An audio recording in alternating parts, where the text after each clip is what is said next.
All right, welcome everyone. So I've been messing a lot with AI art recently. So I had my little setup generate art for Tom Hanks walking in Yosemite, and it generates a. I have it set it to generate a 5x5 grid, and yeah, some of these look pretty good. Some of them look eh, pretty horrific. That's not Tom Hanks, I don't think. From the back, looks fine. Yeah. So that doesn't look like much like Tom Hanks either. This one came out pretty well, though. I think I can probably clean up that face a little bit. So yeah, AI art's like the hot new fad, and I've been running I've been running some stuff. Cronenberg Tom Hanks. Question: what is AI art? So basically, why don't you guys give me a sentence, and I will run it in the background, and then I'll show it to you. So it's the new thing is text to image, because we've been working on image to text for a long time, like automatically recognizing things, right? So like if you were to show OpenCV this thing here, and you're like, hey, where's the waterfall? It could like identify this, you know, or is this a cat or a dog? And it tells you cat or dog. So the hot new thing is like, all right, what if I tell it make me a dog? And then it uses the same thing that recognizes, and there's a huge amount of research on this, but you can think of it as like the thing that recognizes images can now be used to generate images. You kind of run it backwards. You can start with static, and then you can look at the thing and be like, oh, that area looks kind of like a dog, and then you like strengthen it, and you're like, oh, that looks like a dog. And if you have like a dog sitting on a bench, then like there's all this research on like how you can use these image classifiers to actually generate artwork. And it's quite Pikachu eating a sandwich. Code driving me mad. Pink penguin that's late to work. Okay, I'll do each one of those one at a time. We'll start with code driving me mad, and let's do that. I'm just going to type that phrase in directly, and then I'll maybe make a variant of it. Code driving me mad. Okay. Chris Farley, Forest Trail Cam. Okay, so while that's running, I'm going to lecture, and then we will move on from there to here. And we're going to be talking about more game mechanics today. So, like Sid Meier's said, a game is a series of interesting choices. And let's see if the slideshow is still going to be broken. No, it's working now. No. Scroll up, scroll down. It's just, yeah. Something weird about this PowerPoint presentation. I'm just going to leave it unzoomed in then. So, have you guys ever played a game where there's like an option, and you're like, why would you ever take that option? Like maybe you're playing some role playing game, and there's a list of weapons. Let me pull up. Maybe we can take a look at L5R 5th edition. And so, we can take a look at the weapon chart here. And so they've got a weapon called a Dao. It's got a range of 1, does 3 damage, has 5 deadliness. Okay? And then there is the Katana, which has 4 damage, range 1, 4 damage, same deadliness, and if you hold it in 2 hands, it has a deadliness of 7. So it's basically the same thing as a Dao, except just better, right? It's also ceremonial. It's also razor edge. The rarity is 1 higher, which might matter.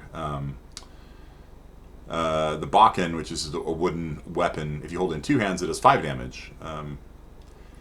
Let's see, the Nodachi has better range. The Symmetra, also 1 higher damage and is durable and razor edged. The Wakizashi is the same stats but has better range also, can attack at a range of 0. The Zanbato is better on both damage and deadliness. Like, it's, there's kind of like no reason to use this weapon, So have you guys ever played a game in which you're just like looking at the options and you're like, why would I pick that?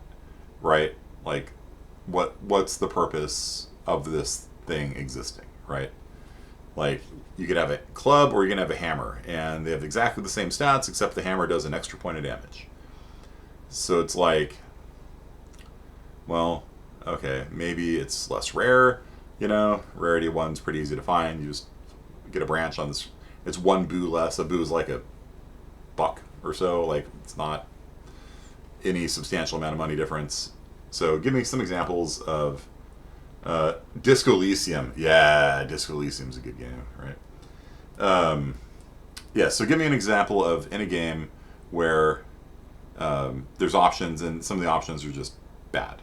Like, they're just worse than everything else out there. You know?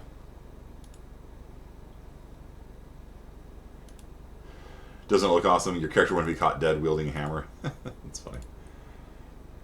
Let's see if there's any other examples here. Yeah, so this is a good trade-off here. So the difference between the bow and the G, right? So the bow has better range and better damage. The G, though, has the snaring thing on it. So there's some techniques that require you to use a snaring weapon. So it does less damage, but in exchange, like, you can like trap somebody's weapons; they can't hit you with it. So that's a good design trade-off there. Naginata, 6 damage, 6 deadliness. Bow is 6 damage, 2 deadliness. This one is Razor Edge, Cumbersome, and War Gear. Cumbersome makes it harder for you to do movement, so that's a benefit to the bow. The bow is also mundane. A bow is just a staff. And so mundane means you can just kind of like walk around with it, and like people don't get upset at you for like carrying a weapon openly because it's a stick. It's just your walking stick you're walking with. You know? Trident and Yari. So the Yari has +1 damage, but -1 deadliness. Deadliness in 5th edition L5R is like when you crit somebody. There's a chart that is like, this is what happens to you if you take a crit of this deadliness. And so you get a roll to like reduce the deadliness of the crit, but these can involve things like losing an arm and things like that. So like sharp weapons tend to have a higher deadliness, but like a giant club does like a lot of damage, but like doesn't have a lot of deadliness because you just crush people, you know, with it. So, who use moves like Tail Whip? Yeah, so in Pokemon, definitely there are some moves that are just trash. And there are some Pokemon that are just trash. Like, I'm sorry. But like, there's just no reason to use like, I don't know, a big chunk of the Pokemon. Now, some people are like, oh, you know, like, I love Rattata, I love Metapod, you know, I'm going to make a whole team of Metapods, and then they lose. So, it's like,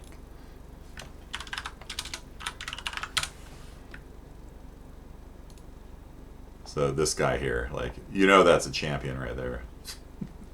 It's, yeah. So, yeah, and like, cartoon, he's like summoning Metapod, Rattata, go. It's like, there's a reason why you lose all the tournaments, bro. Yeah, he constantly uses Metapod, and yeah, I don't know why. It's just not good. Toranseru. Don't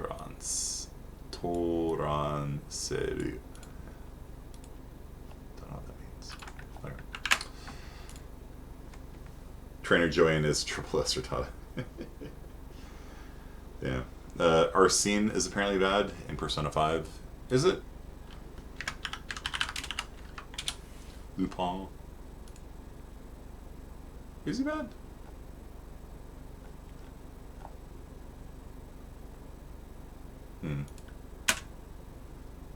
I don't know about that.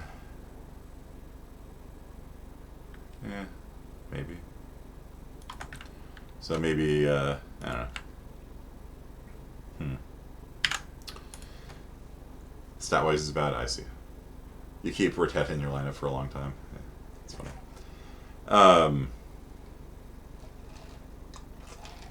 So, what's the point here? The point is that there should never be an item that, like, if you take it, like, people will laugh at you. You know what I mean? Like, there's no, like, you don't want, like, as a game designer, I'm saying, not as a player now, as a game designer, you don't want to, like, go and, like, read, like, a game guide, and the game guide says, hey, you should never take the Mozambique. The Mozambique is a garbage weapon. If you pick it up, you're bad. You should feel bad for picking it up and trying to use it, right? Because there's no redeeming factors to that item, that option whatsoever. That should make you sad, not as a player, as a game designer, okay? Because as a game designer, there should never really be like something that you should like never take. Because if you make an option out there that nobody in the right mind would take, the only people that are going to take it are newbies, and then they're going to be sad because they die, right? And it's just a trap for newbies. And so a lot of games have these problems. Like for a long time in Path of Exile, which is a action RPG I play, you know, there were some options that like work like okay at first, and then when you get into the end game, they don't work anymore, and you die constantly, and you can't kill anything. And so it's just a trap for new players because they're like playing, you know, they're playing the game, they're leveling up, they're putting points in the skill tree, and they're like, oh, I'm going to go with this cool build, and it's working until you get to the end game, and then you just hit a wall, and you cannot progress further, and it doesn't matter how much gear you have. Basically, the only option is completely respec your character from scratch, throw everything away, and start over with a build that was designed by somebody who knew what they're doing. And that's something masochists might take it. Yeah, it's like Dan, right, in Street Fighter. Do you guys know Dan?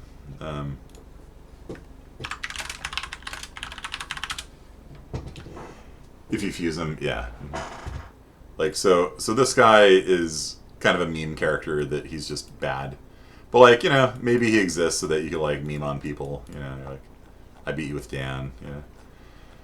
So, yeah. But in general, like if you had, like, Ken and Ryu in Street Fighter, and Ken was just better in every way, just did more damage, had more health, then Ryu would only exist to be bad and to be a trap for people that don't know what they're doing. So that's bad game design. So what you want as a game designer is for every choice to be interesting, right? So when you go to the character selection screen at Street Fighter, you want the people to be like, you know, what should I play? You know, obviously some people are going to be familiar with Blanca or whatever, you know, but like it shouldn't just be like, oh, well, don't choose any of those. There's only 3 characters you can play as, you know, and that's yeah. So that's your goal as a game designer. Is you want a bunch of interesting options, and you want people to like really like think about it and stuff like that. So, Smash Bros. Roster, yeah. So how many of the like if you were playing competitively, Samantha, not Stephanie, Samantha. Sorry for that yesterday. My TA was named Stephanie. How many of the characters in Smash Bros, if you're playing competitively, are just like F tier? Like you just shouldn't like play. You know what I mean? Like they just don't show up, and like, you know, no professional player like show up unless they're really trying to just like, you know, clown somebody, right? Random all the way.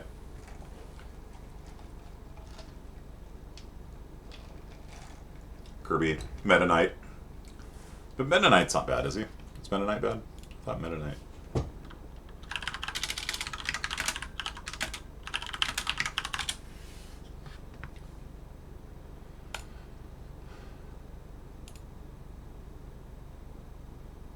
I don't even know what that is. Brown tier? What?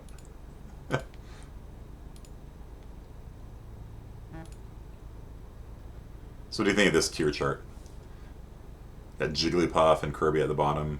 Pac-Man. I don't like playing as Pac-Man. Ganondorf. Oh, meta strategy. Yeah. I will not take Jigglypuff's lifter. Let's see.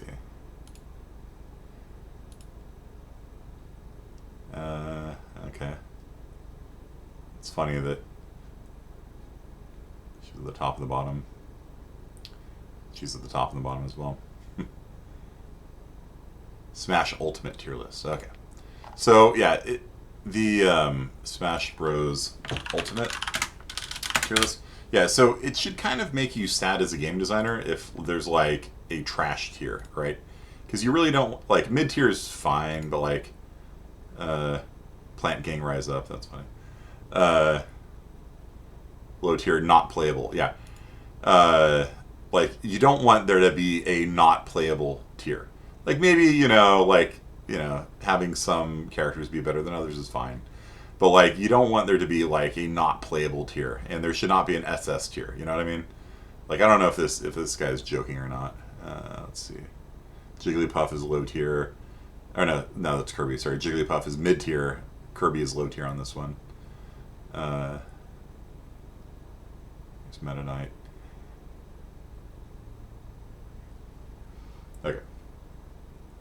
One of your friends will join up to play Pokemon Unite, and he'll tell us a lecture us about how we're playing wrong. Bro, we're winning. There's no rules to the strategy. Yeah, that's true. DK is SS tier. They only have him as high tier here. And obviously, clearly the best characters. Really good, but have one glaring weakness. Still really good, more major weaknesses. Multiple glaring flaws. Not viable. Unsure. Okay. So, not viable. You got Kirby. Yeah. It's funny. So, where is DK? There? Okay. So, Pikachu triple S tier with Joker. Okay, anyway. So, do you guys get what I'm saying? Like, if you're a game designer, like, you don't want this tier to exist.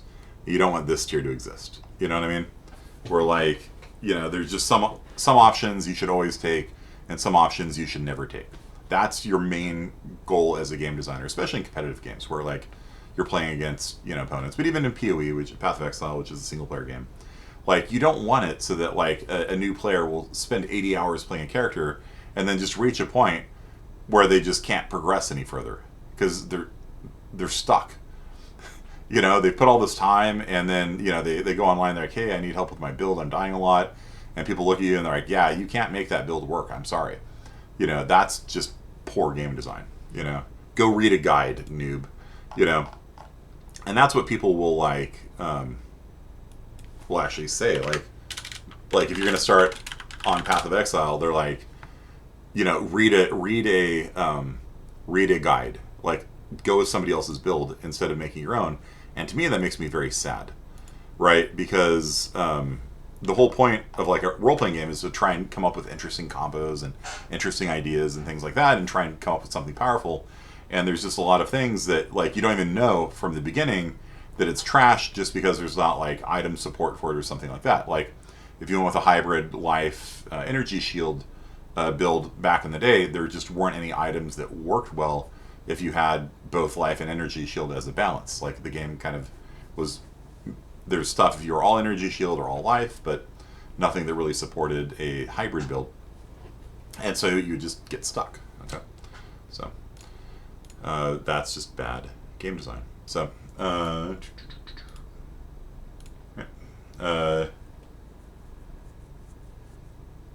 Delphox. Okay. Interesting. Little Mac and Browser Junior mains be like. It's funny. Okay.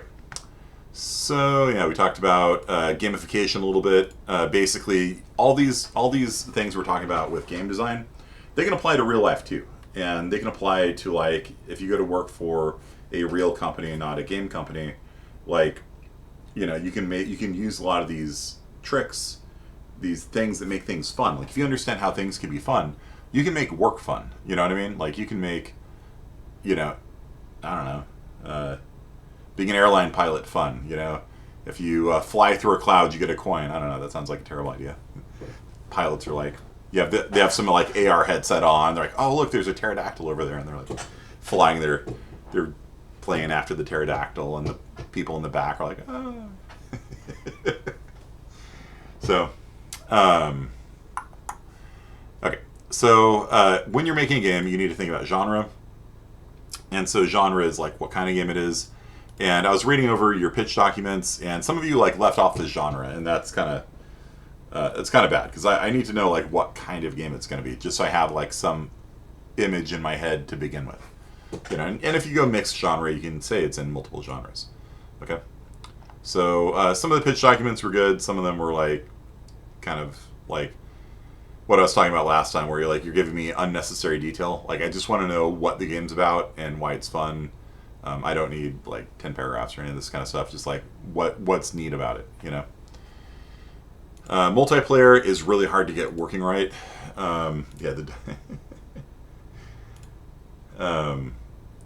Pterodactyl, or is that Godzilla? I don't know.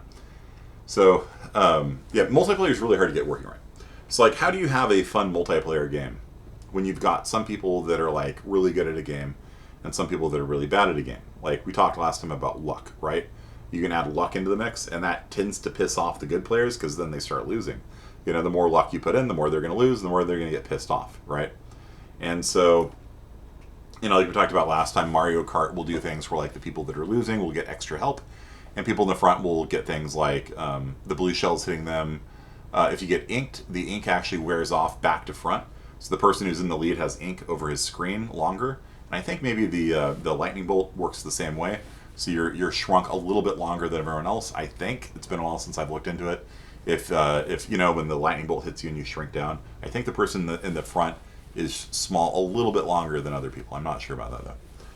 So balance, casual and competitive. Yeah. So like for casual games, like Mario Party. Has anyone here played Mario Party? Probably know where I'm going with it. Okay. So in Mario Party, that's sort of like cheating to help the worst person. Like, do you know what I'm talking about? Uh, so like, because it's a game design so you can play with like your 5-year-old kid, you know, and you're gonna crush your 5-year-old kid. Trust me, I've done it many times. And Ada starts crying. She's like, "No, why do I always lose?" I'm like, "It's not because you're bad, Ada. It's just because you're worse than me." And, and so you're playing Mario Party, and then at the end it's like, you get 5 stars because you were in last place, you know, and we're giving you pity stars. You're like, what? And then she wins, and she's like, yay! And I'm like, are you kidding me? Are you kidding me? You gave her, you know. And so, yeah, and so Mario Party just cheats relentlessly to help the people in last place, right? And it's so strong cheating that like if you're in the lead and just like the game's like, we're just gonna give you, you know, first place, you're just like. So I actually don't like Mario Party that much. The Just because like it's like, what's the point of being in the lead? You know, if the game's just gonna like be like come up with some random BS. Oh, you rolled a 1. We're just gonna move you to the star and yeah. Okay. So do you guys know what an ELO system is? ELO. If you've ever played League or Age of Empires 2, chess. Have you ever played chess? ELO originally came from the chess world, the competitive chess world, which is being rocked by scandal right now. Rocked by the biggest quote-unquote cheating scandal in chess history right now. It's huge amounts of drama right now in the chess world. I don't know if you guys have been following this. I'm actually not being sarcastic. There's a huge scandal right now where a person beat the #1 chess player, and the guy who beat him was a good chess player. Like, he had a very high ranking too. And so Magnus Carlsen had like a 55 game streak without a loss. And then this guy who like came out of nowhere, he was still like ranked over 2000, I think, beat Magnus Carlsen. And Magnus Carlsen like just left and like went onto Twitter and said, I'm not going to say anything. If I say anything, I'm going to get into trouble. And so there's all this speculation that Magnus Carlsen was wanting to accuse the guy of cheating, but wasn't. And so people are like analyzing his gameplay, trying to see if he's getting like, you know, hints from, you know, a computer somehow. And anyhow, the point is that in chess they have something called your ELO rating. And the time the robot crushed, yes, yeah, that was a couple weeks ago, where like a chess robot reached out and grabbed the finger of the other person and snapped it. It's an alternate win condition, right? Although, I mean, this may be the way that humans win in the future, right? Because I think if you snap the finger of like your opponent in chess, like you lose, you get disqualified. So all you have to do to beat, you know, robot chess in the future, you just have to like put your fingers like on the board, and then the robot reaches out and breaks your finger, and you win by disqualification. It's like playing baseball, you know, where your strategy is to get hit by the baseball, you know. And you get on base that way if you can't get on base any other way. So let's see here. So this is me going crazy from code.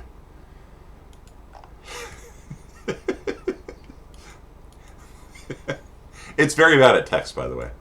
It's very bad at text. Core driven.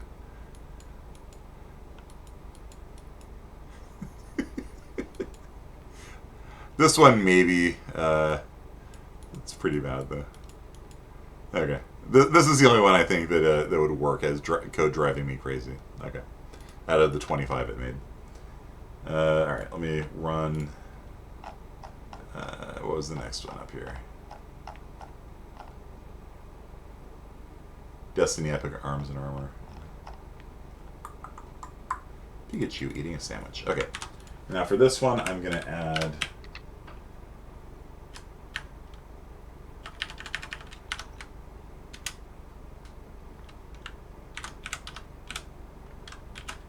I'm going to add some extra keywords to it to make it look good.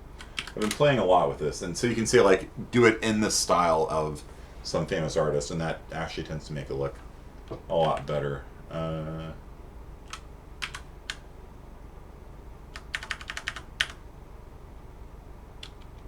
Okay, fire that one off.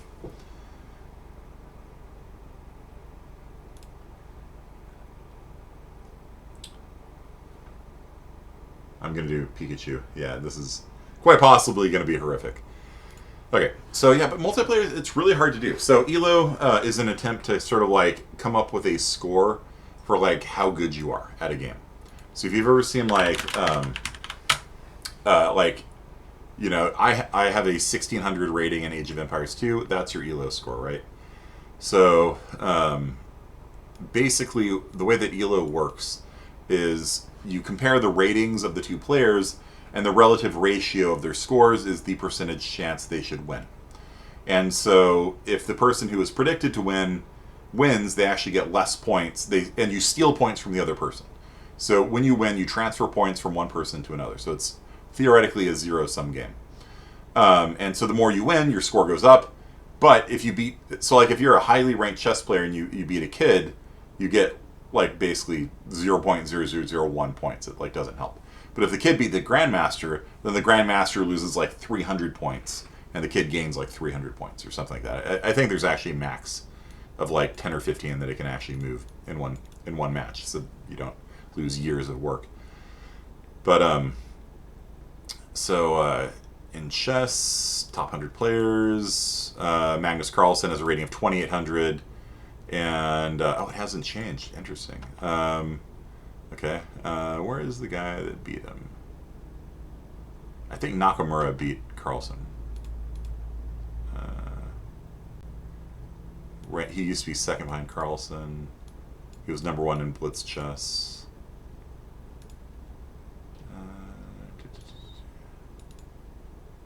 Finished second behind Carlsen. He beat Carlsen, yeah. So Nakamura. So basically, if Nakamura wins, he gains, like maybe he gained 8 points for his win, right? And then if somebody gets beaten, they lose points. And so then your rankings update, right? And so these are the top 20 people in the world in chess, and they have a chess rating like this.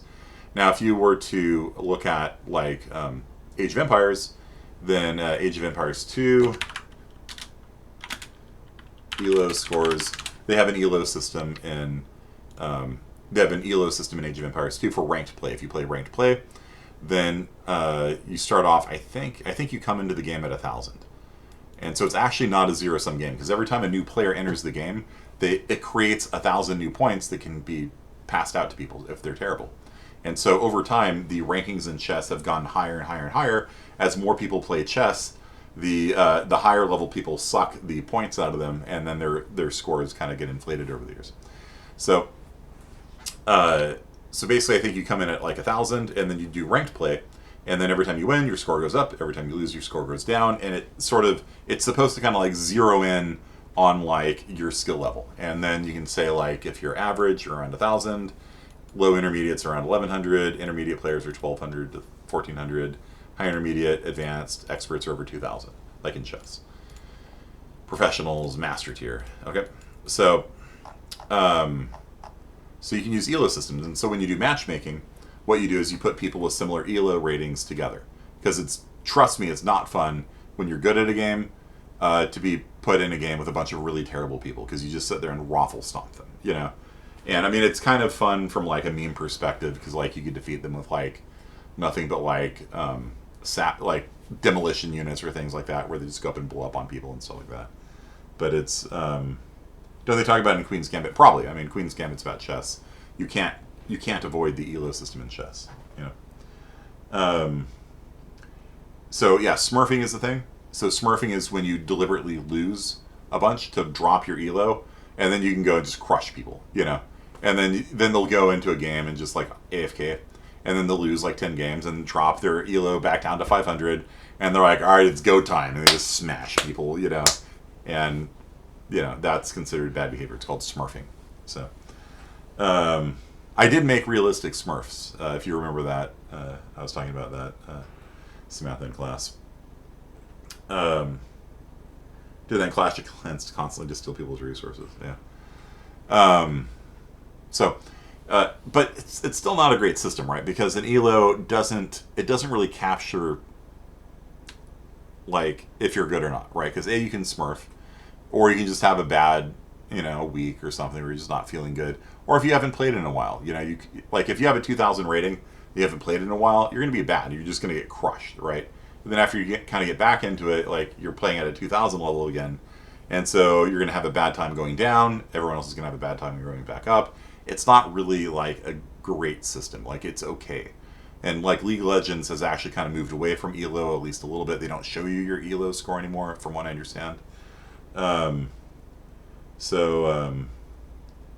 John wanted realistic Smurfs during the war. Yeah, Smurfs are in Tiny Tina's Wonderlands too, which is really funny. Do you think there's true skill-based matchmaking in games? It's really hard. It's a really hard question. Have any of you guys played the latest Halo Infinite?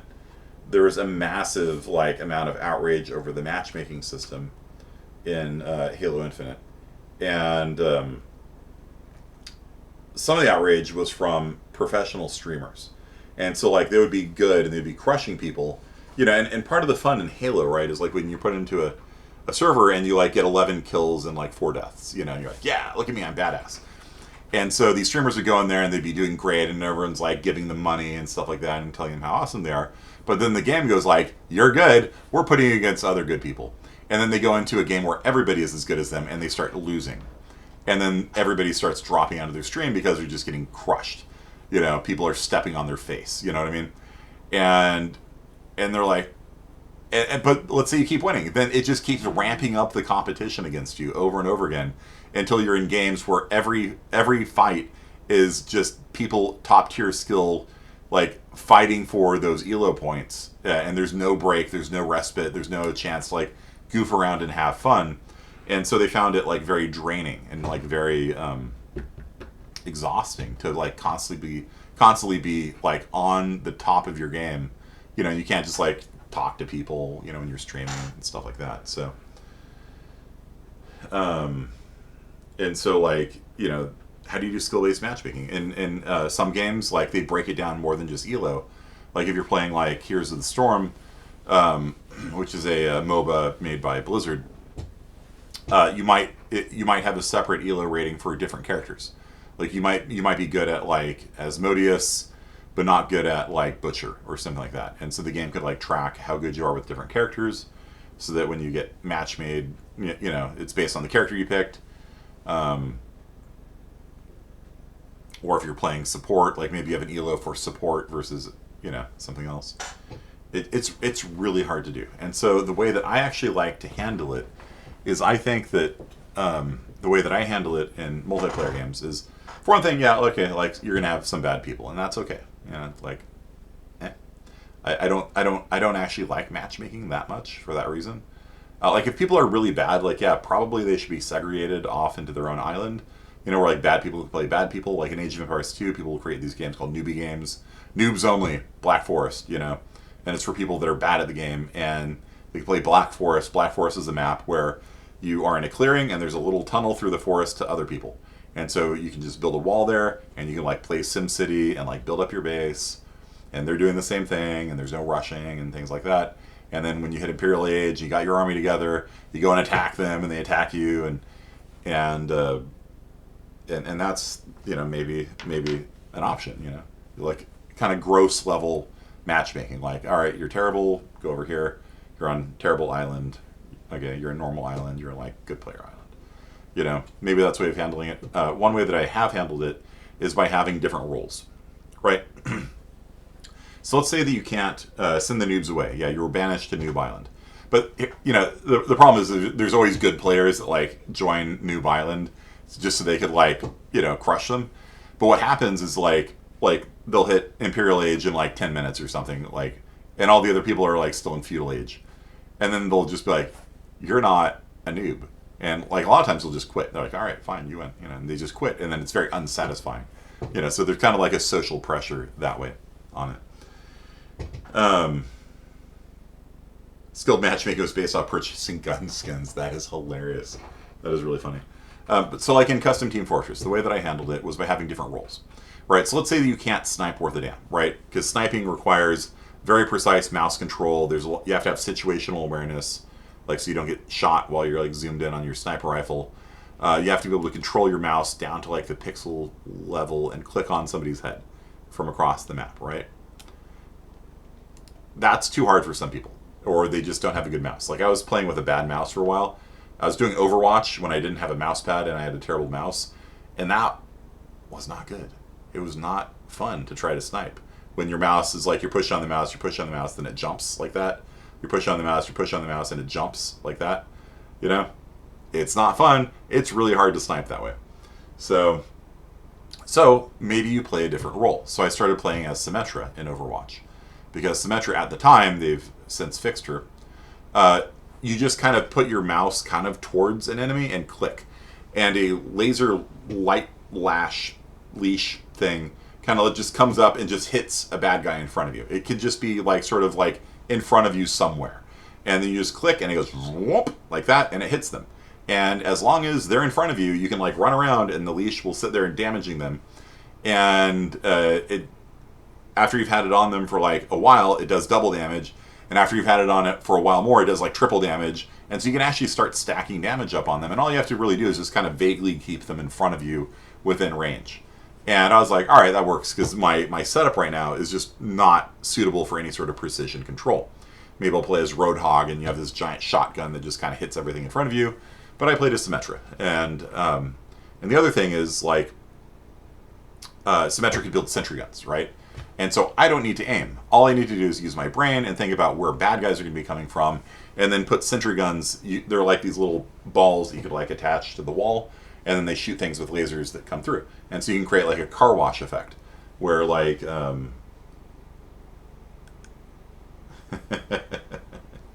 funny.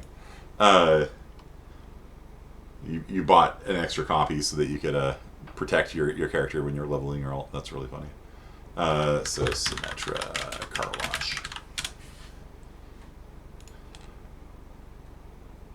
So basically, yeah, you can do something like this, where like somebody comes through a doorway and you've got all of your turrets like on the backside, and then it's like shh, like that, and then they die.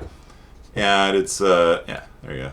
Symmetra's budget car wash. So and so you don't have to be good at aiming. You don't have to be good at like clicking, pixel perfect clicking and things like that. Instead, what you do is you just have to think about it. You're like, all right, where is it likely that people are going to be coming from? And then you set up your car wash. You see how it's on the back side of the wall here? So they can't see it, right? It's like, see that there? So this person's like coming at them, and then you have all of these things hidden like around a little ledge so they can't see it when they're running forward. And then when they get towards you, it goes like that, and then they explode and die. Okay. So I liked that. Like, I liked the fact, like, if I was good at like predicting where they're going to come from, then I could be rewarded with getting kills. Okay. And you could also help your team and things like that. Or like maybe if you're terrible at that, maybe you can play as like Mercy.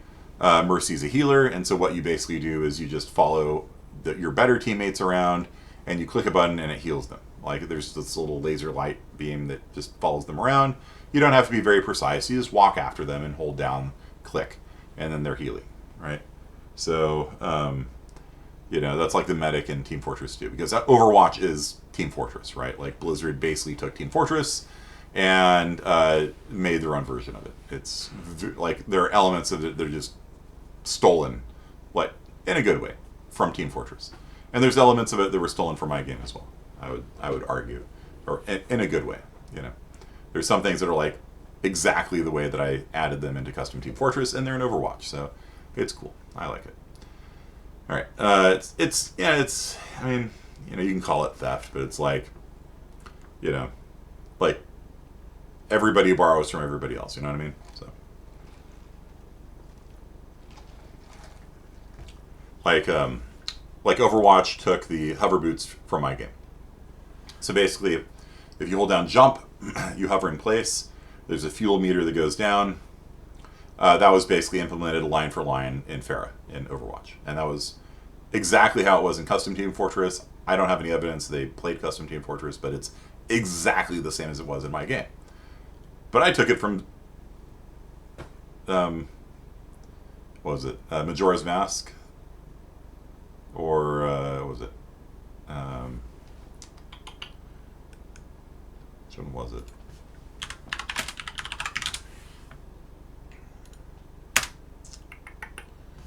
Was it Ocarina of Time, or was it Majora's Mask? The Hyper Roots.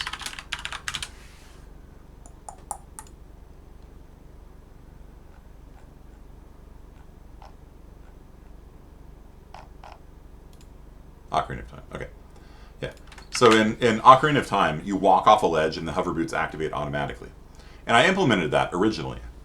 But it turns out to be really annoying that, like, when you walk off a ledge, like you're trying to drop down, they just turn on, and then you just sit there and you're just hovering in midair, and then you fall. And it turned out to be really, like, annoying for players, and they hated it.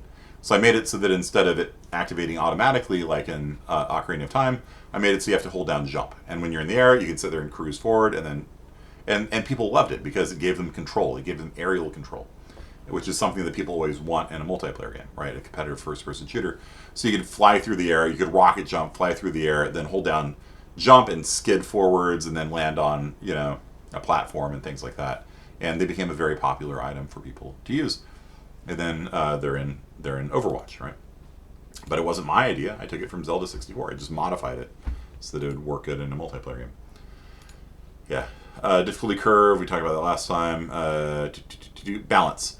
So balance is one of those things. Like, everybody uses the terms like OP, right? You guys all know what OP means? Or UP is not used nearly as much. OP.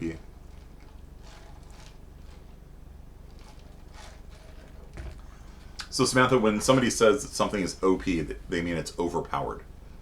And so what they're complaining about is balance. They say this option is too good, right? And that's what I talked about earlier. My guiding principle is that no choice should be so good you always have to take it, and no choice should be so bad you never want to take it. You should not have any OP or underpowered things in your game. But OB, yeah, the Ocean Beach. It's a beach in San Diego. But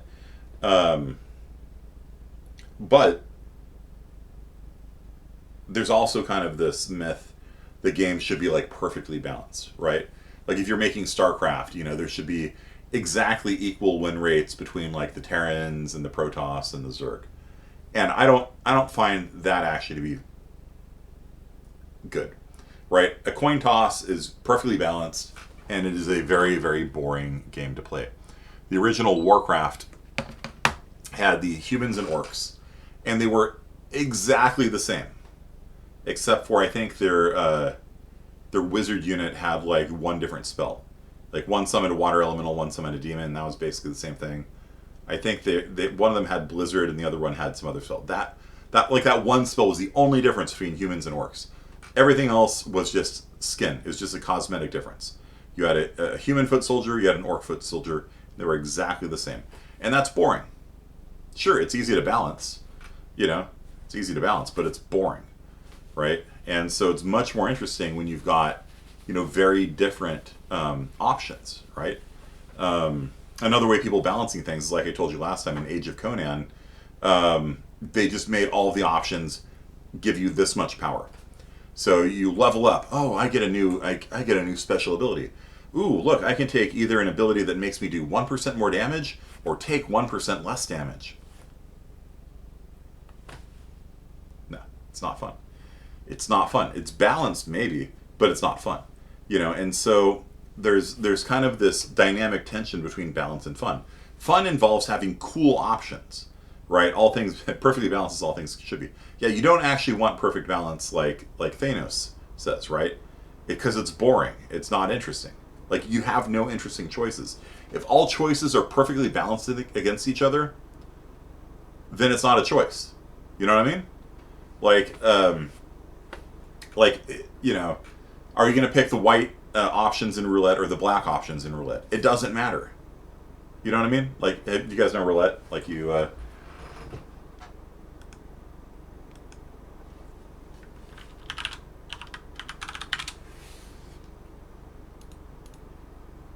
Right? So, like, you can bet on black or you can bet on red or green. Green's mostly there just to be the house edge. But it makes no difference. Like, you can put your money on red, you can put your money on black. It makes zero difference whatsoever because it's completely random.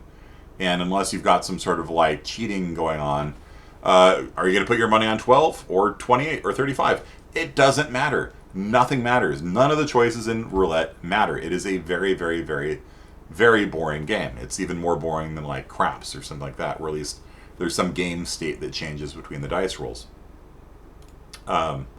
Baccarat's an amazingly boring game as well, because you're essentially betting on, does the player win or does the house win? Like, and they just Baccarat.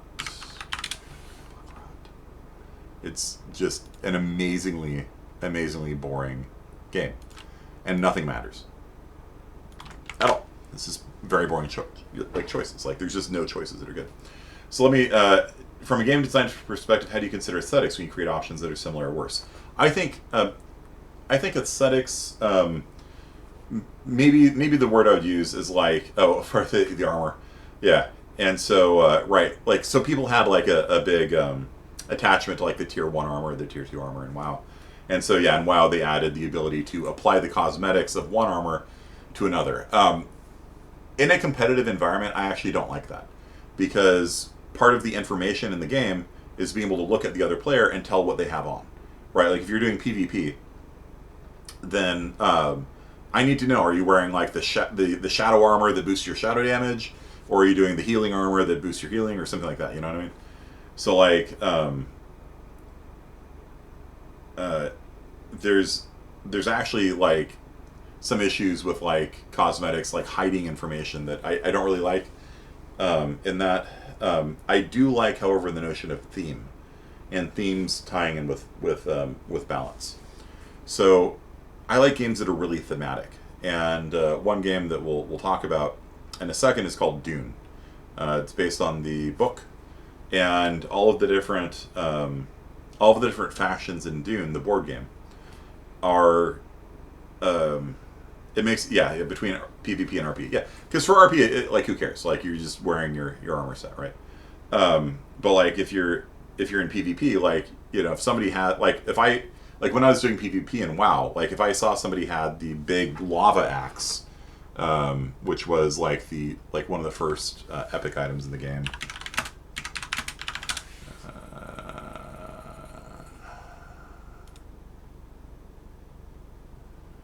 No. It's like the Ragnaros epic item.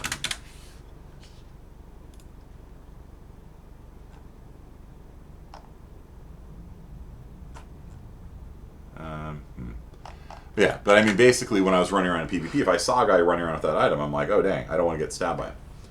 Like, it actually influences my game decision. And so if he could like change that to look like a chicken or something, then I'd be very like surprised, like, when he like murders me with a chicken. So basically, I think that people who take the approach of balance of just making all the choices meaningless are like wrong. I think you don't need the choices to be meaningless. I think they should be interesting and tied in with the lore of the world and tied in with the flavor of the world. Like, if you're playing as like the undead in World of Warcraft, right? Then there's lore behind it, right? And so, like, maybe your racial abilities in the game should reflect, your the background of the world, and that's cool. As it is, the undead originally got Wrath of the Forsaken, which allows them to clear a crowd control effect, and they can eat corpses. Yeah, the Taurens have Tauren Stomp, where they could stomp and stun everybody around them, and that's cool. Like, they don't have to be equal at all. Like, breaking crowd control and stunning people are two very different things. But like, they need to. I think they need to be like flavorful, and I think they need to tie into like your lore, the game, the concept, all that kind of stuff. And then people like it. So, interesting decisions. I think every decision should be interesting. If you have one option that's 5 points, one option that's 10 points, they're just going to take the 10-point option. Like, there's just, like, it's not interesting, right? And so, like, if you want to make options interesting, you gotta have something else going on. Okay, you can't just have a one-axis basis for comparison, right? So, like, how many people here have played Dungeons and Dragons? Okay, so in Dungeons and Dragons, a dagger does 1d4 damage. Okay. A short sword does 1d6 damage. A long sword does 1d8. Depends on which edition. A bastard sword does 1d10. And a great sword does 2d6. Okay. And so you can, this is one-handed, sometimes. And so you might be like, let's say you want to use a weapon and a shield. You could use a dagger and a shield, a short sword and a shield, and a long sword and a shield. And so if the only thing that differentiated these weapons was damage, you would just always pick long sword and shield, right? Because it does the most damage. And so you can't just have one axis of comparison, right? You can't just have, like, damage. You know what I mean? And you've got, like, different options along the way, because people are just going to pick the one that has the most damage, right? If there's nothing else going on. So what they do is they add other dimensions of comparison, right? So instead of it just being about damage, and this thing's lagging out again, instead of it just being about damage, they do things like, say, daggers can be thrown. Short swords can be dual wielded. You can't dual wield long swords by default. Bastard swords are two-handed by default, but if you take a feat, they become one-handed. So it takes an investment in order to become better than a long sword. Great swords require two hands. You can't use a shield. And so in order for them to be interesting choices, there have to be different dimensions upon which you can compare items. That's why when I was showing you the L5R stuff, there's damage and deadliness.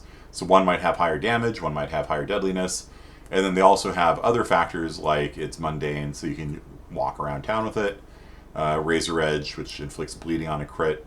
And so, there's the range of the weapon. There's 0, 1, and 2 for melee weapons and things like that. And so, as long as you have different axes to compare things, then you can make interesting choices. Although, as you can see from there, they did make a mistake, at least with the doubt. Okay. So, some games have like a reinforcement mechanism, like Diablo 2 is designed to reward you, and they reward you a lot at first, and so you feel like you're winning. It's called the winner effect. You feel great. And then what happens is they slow down the rate that they reward you with new stuff, because you start finding stuff that's just worse than what you had before. And so, but you still get new uniques every once in a while. And what they do is they space it out, and they create this addictive behavior in players that cause them to just keep wanting to play, because they want to get that next unique item, the next cool new rare or something like that. And then people like my roommate in college, was in college for like 8 years because he was playing Diablo 2, trying to get every unique item in the game and trying to beat the game, with every possible character and every possible combination. And it's because Blizzard was really good at making addictive gameplay. And that's something that I'm personally sort of philosophically opposed to. So the question is, like, how do you reward your players? Do you reward them with positive reinforcement, like, oh, you killed Diablo, here's the Stone of Jordan? Or do you reward them negatively, like in Dark Souls? You're dead, you suck, you lose your humanity, right? And what's interesting is that if you make people make decisions under speed and pressure, they're actually happier. People actually like being able to make decisions on the fly and not sit there and agonize about something over an hour or so. There's all sorts of different mechanics that go into games. All these things you can look up. If you go onto Board Game Geek, there is you can sort by any of these sort of mechanics. Let me just give you some things like a worker placement board game. Megan, you probably know what a worker placement game is, right? Yeah. So basically, there's different slots on the board, and I'm going to take the slot to build a wall. And you take one of your workers from your pool and you put it on the slot and you build a wall. Well, now it's your turn. You can't take that slot because I've taken it. So you have to put your worker somewhere else, and then you take that action. And maybe there's 2 wall building slots or something, and so you've taken it. Now the third person can't take it. And so that's a core game mechanic. And there are map control games like Risk, right, where you're trying to control ever greater chunks of the map. Drafting is a very common mechanic in a lot of card games. Dizalk and I haven't played. What is it? What is it like? Tell me about it. In the meantime,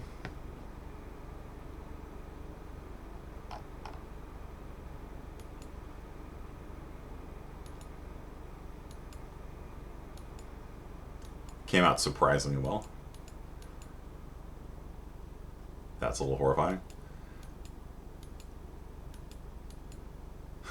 I don't know what's going on with Pikachu's hands. I think he's eating a human hand there. That one's kind of realistic looking.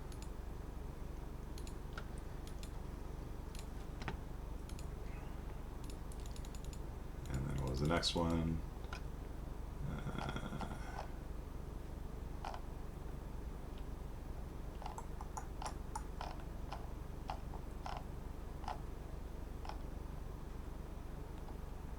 Pink penguin that is late to work. Okay.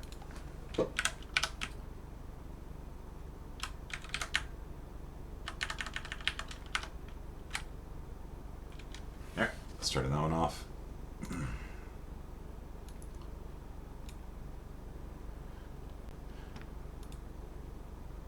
Yeah, I'll just put it on the Discord channel. There you go. You can admire all of that artwork. So drafting is the notion of like you're given like 8 cards, let's say. You take one of them and keep it, and then you pass the rest to the next person. Okay, and then they take one of those and pass it, and then the person you write passes to you, and you take one and keep it, and you pass it on. So that is a drafting mechanic. So the hand of cards you have isn't actually your hand of cards.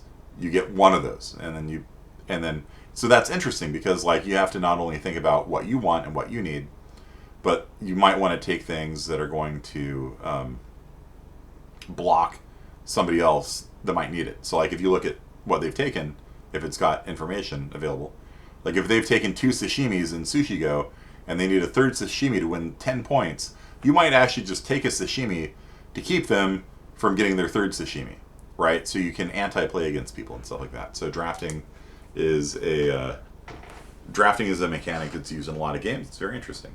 So one of the things that I recommend everyone do, like I said last time, is to play board games, and because that really lets you kind of understand how many different like really interesting game mechanics are out there, and board games are just distilled game mechanics where you can think about them separately from like video games and things like that. Economy building is a big thing, like where you're trying to get your economy going. In a lot of games, it involves economic engines and things like that. I'm going to bring to the board game night next Friday a game called Sidereal Confluence. I don't know if any of you guys have played Sidereal Confluence. It's a large player count game, which I like. Apparently, a lot of gamers don't have a lot of friends, but maybe I do. I don't know. And so I like having 10 people at a table playing together. It's really fun. So Mayan theme, you have to number of workers you're able to place on these spinning wheels. You only place them on the lowest open spot of the wheel. And the increasingly more expensive players take up spots. Each round the wheels advance one time. You can choose to remove your character She gives you the reward of the spot. The longer you wait to remove them, the bigger the reward. Sometimes you need to put workers in other spots to take roles. Or for each of your workers, I think the oral theme is my favorite of the gods. That sounds cool. I like that.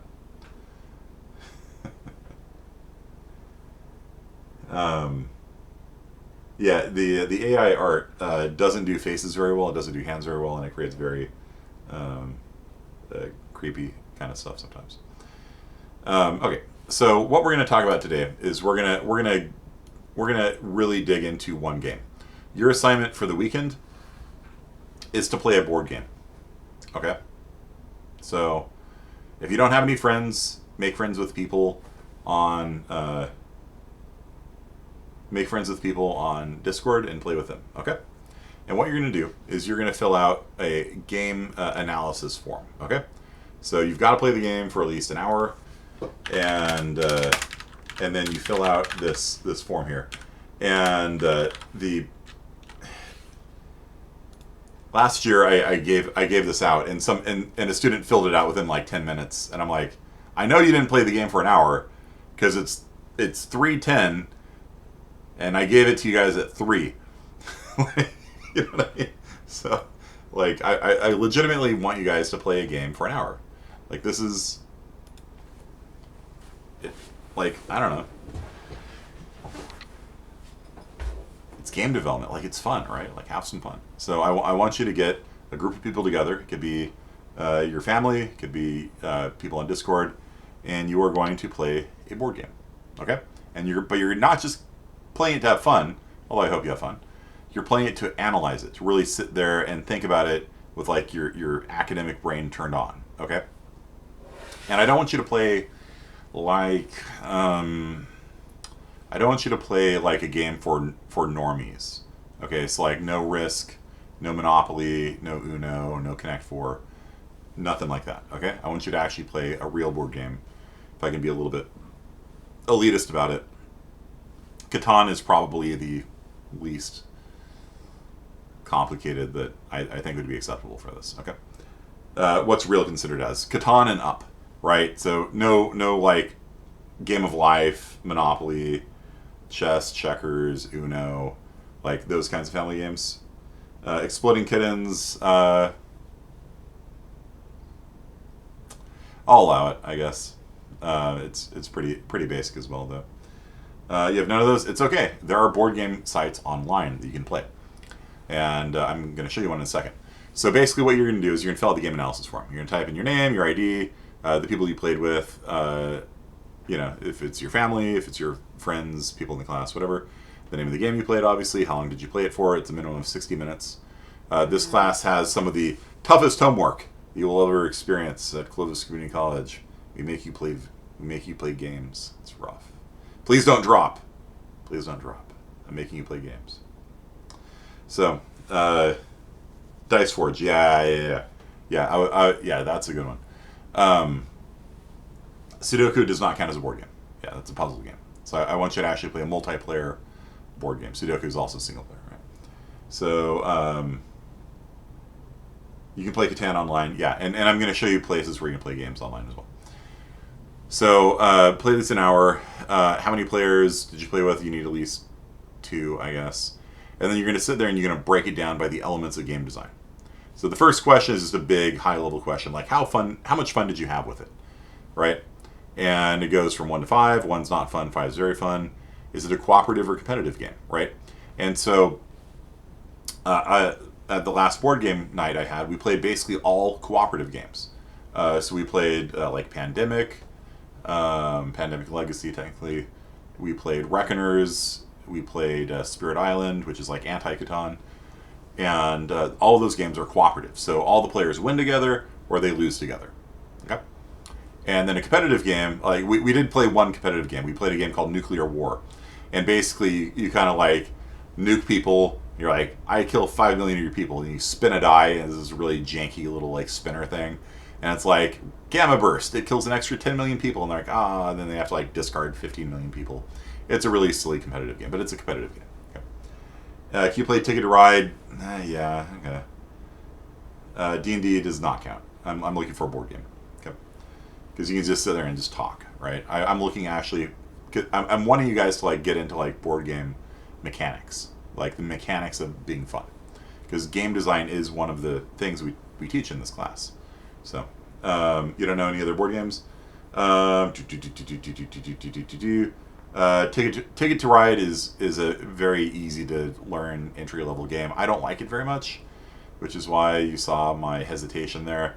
I don't think it's a very good game. You're more than welcome to play it. Chameleon, no, it's too much like a party game, I'd say.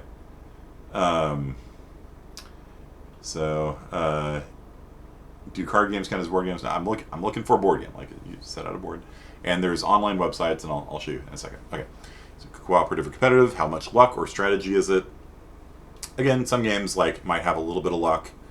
In Puerto Rico, there's a little bit of randomization of which goods are starting off for sale and things like that. It's mostly strategy, though. Player interaction. Okay, so player interaction, and this is a website, by the way, that you can go to where you can read about the elements of game design. Okay, and you know, if you're not familiar with these concepts, that hyperlink there I can put on Discord. Is a great place to go and learn about these elements that we're talking about, because they're actually really important to understand. A lot of people just start making games, but if you have sort of a real scientific academic understanding of what makes games fun, you can make your games a lot more fun. Okay. Downtime. So sorry. Player interaction is how much can I do to impact your game. So for example, a game called Suburbia is basically a SimCity kind of tile-based game. Like you get tiles, you like build your little city.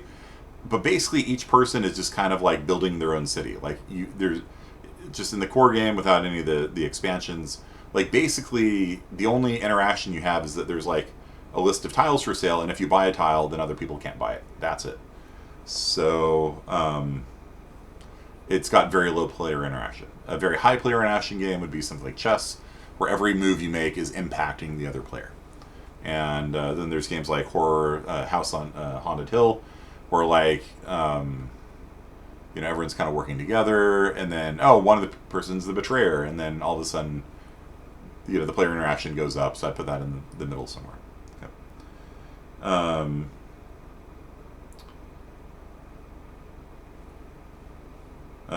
No Pokemon TCG.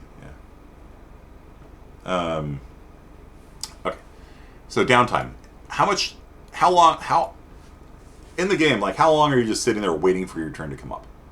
Okay? Like in a video game, like when you die, right? If you're playing like Call of Duty or something like that, if you die, how long does it take you to get back into the action? If you're playing Team Fortress, how long does it take for you to get back into the action? Right? That's downtime. Okay? A minute or so? 20 seconds? If you're playing D&D, Samantha, when it's somebody else's turn in combat, like how long does it take you to like you take your turn? How long does it take you in combat for it to be your turn again?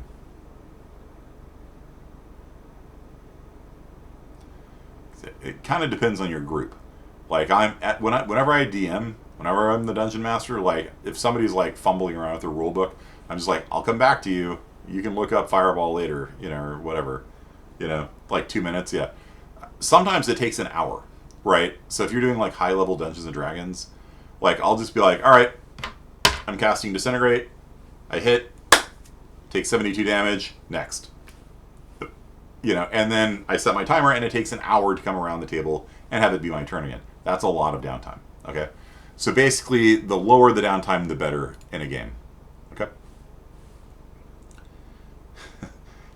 He's a long John. It's funny. How easy is it to learn? So some games like have a rule book that's like that thick. Some games like you can get into really quickly. Like Connect 4, pretty quick to get into Connect 4, Just put the thing in, you get 4 in a row, you win. Connect 5? No. Okay. So is it hidden information, full information? We talked about that last time. Like for Connect 4, you can see everything on the board. For poker, hidden information for some kinds of poker, partial information for some kinds of poker. Abstract or simulationist. An abstract game would be something like Azul.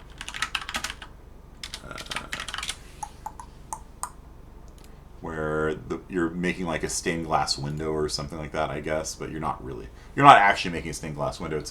It's you're trying to score points, right? And yeah, Azul's a fun game. It's an abstract game though. It's not like you've got a map of Europe that you're conquering in Risk. It doesn't represent anything. It's just sort of like you're scoring, you're scoring patterns. Okay. So Azul would be an abstract game. Let's see. Let's get a BGG. And then a simulationist game would be something like EU4, which is not a hentai game. I want to repeat that. Somebody tagged it as a joke, I think. Categories, abstract strategy. Azul, number 1. Patchwork, I got that for my sister. Calico. My friends keep bringing Calico over. I haven't played it yet, though. And so you see, like, it's just like these colors and tiles, you're like matching things and stuff like that. Whereas a game like, I don't know. Ooh, there's a KCD game. Interesting. Huh. Cool. Dune, War for Arrakis.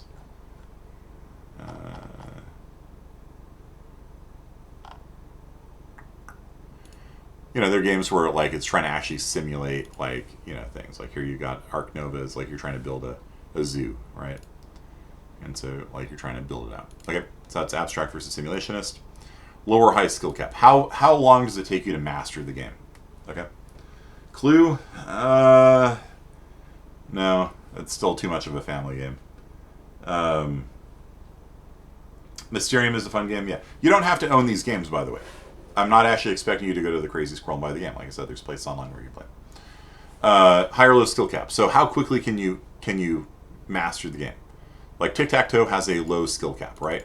Because once you figure out tic-tac-toe, and you can figure it out pretty quickly, right?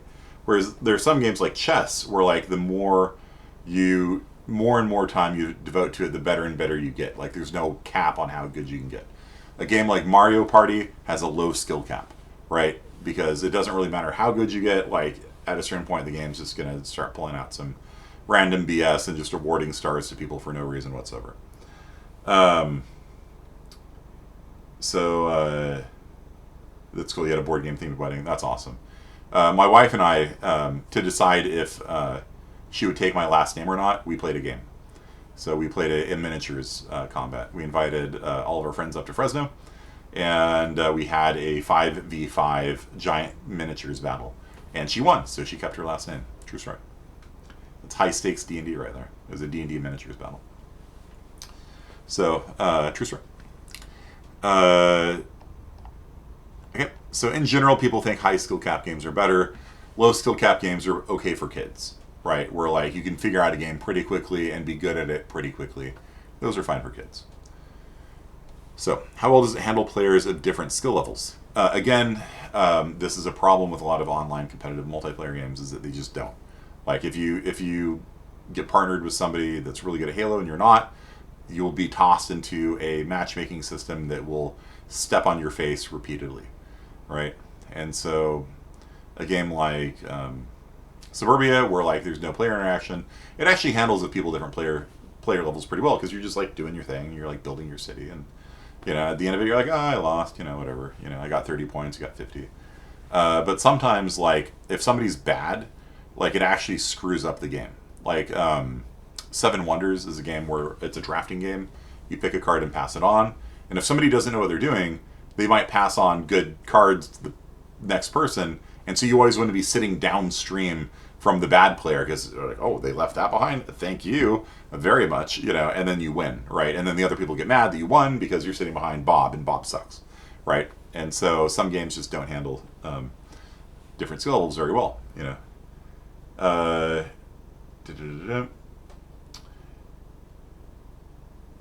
Okay, dexterity or intelligence based.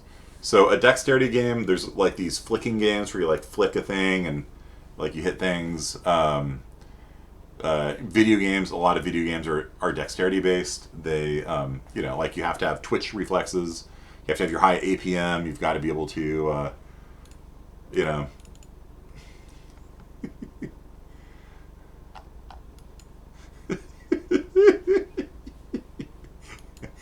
a lot of video games require you to be able to have really fast reflexes and click really fast. And if you look at the professional gamers, that one's cute. If you look at like professional gamers, like a lot of them are like 20-year-old guys, that are in the prime reflex coordination of their life. And then there's games like chess where you could be old and whatever, it doesn't matter. Like as long as your brain still works, you can be competitive. So some games are purely intelligence based, like Europa Universalis, purely intelligence based. And then there's a lot of games like first person shooters that are very dexterity based. Board games are typically more intelligence based than dexterity based, but they don't need to be. You're an extroverted introvert. That's fine. Pikachu, the sandwich. There's one other, I think, right?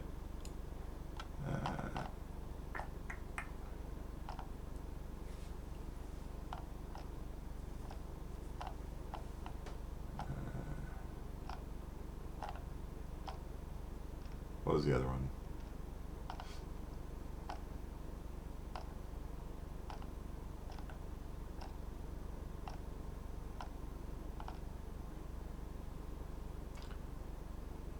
Chris Farley, Forest Trail Cam, and Fall Out Boy and Mario.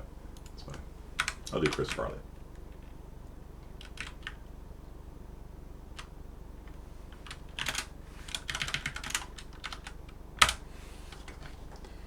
How balanced is it, and how replayable is it? Some games are not replayable. Like if you've played Pandemic Legacy, like the storyline, you know what's going to happen. You can't play it again, right? Whereas some games like chess, like yeah, I wanna play it again.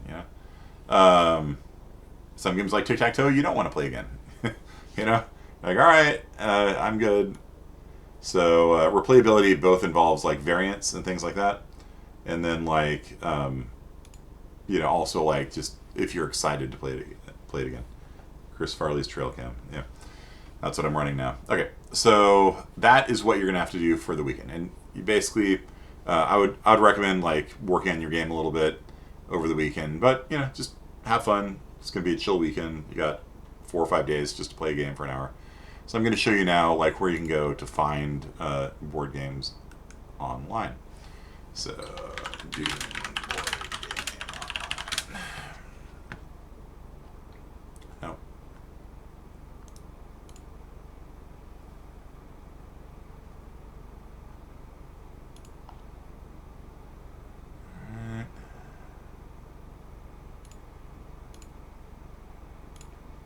Treachery Online, that's what it's called.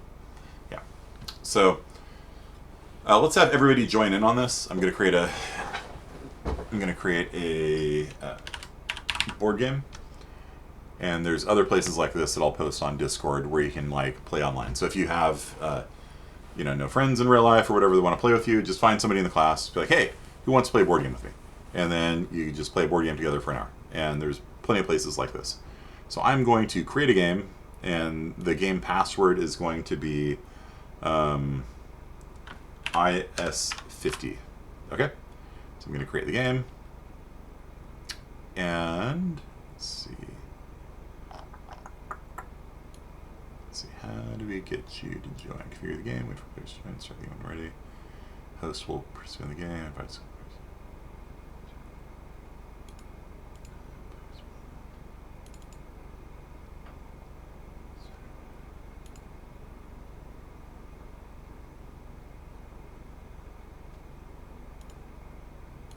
Do basic rules.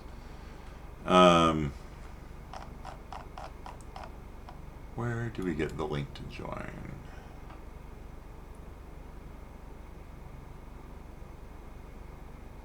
You did join. Oh, okay. Yeah, so I guess just go to Treachery Online. There you go. Did the penguin not get uploaded? Oh, I dragged it in. Weird. It didn't upload, huh? Okay.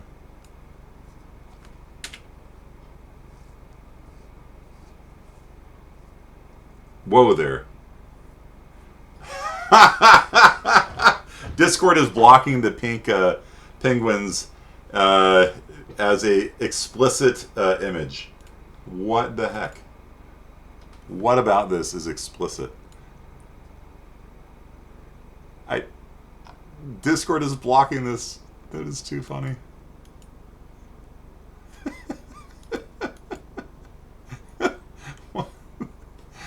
Well done, Discord censorship bot. You have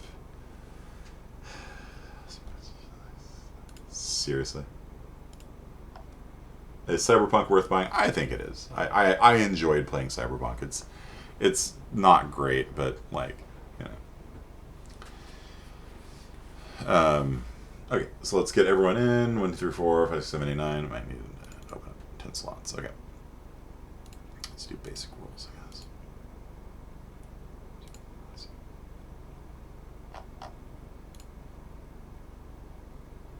Okay. What's the password? IS50.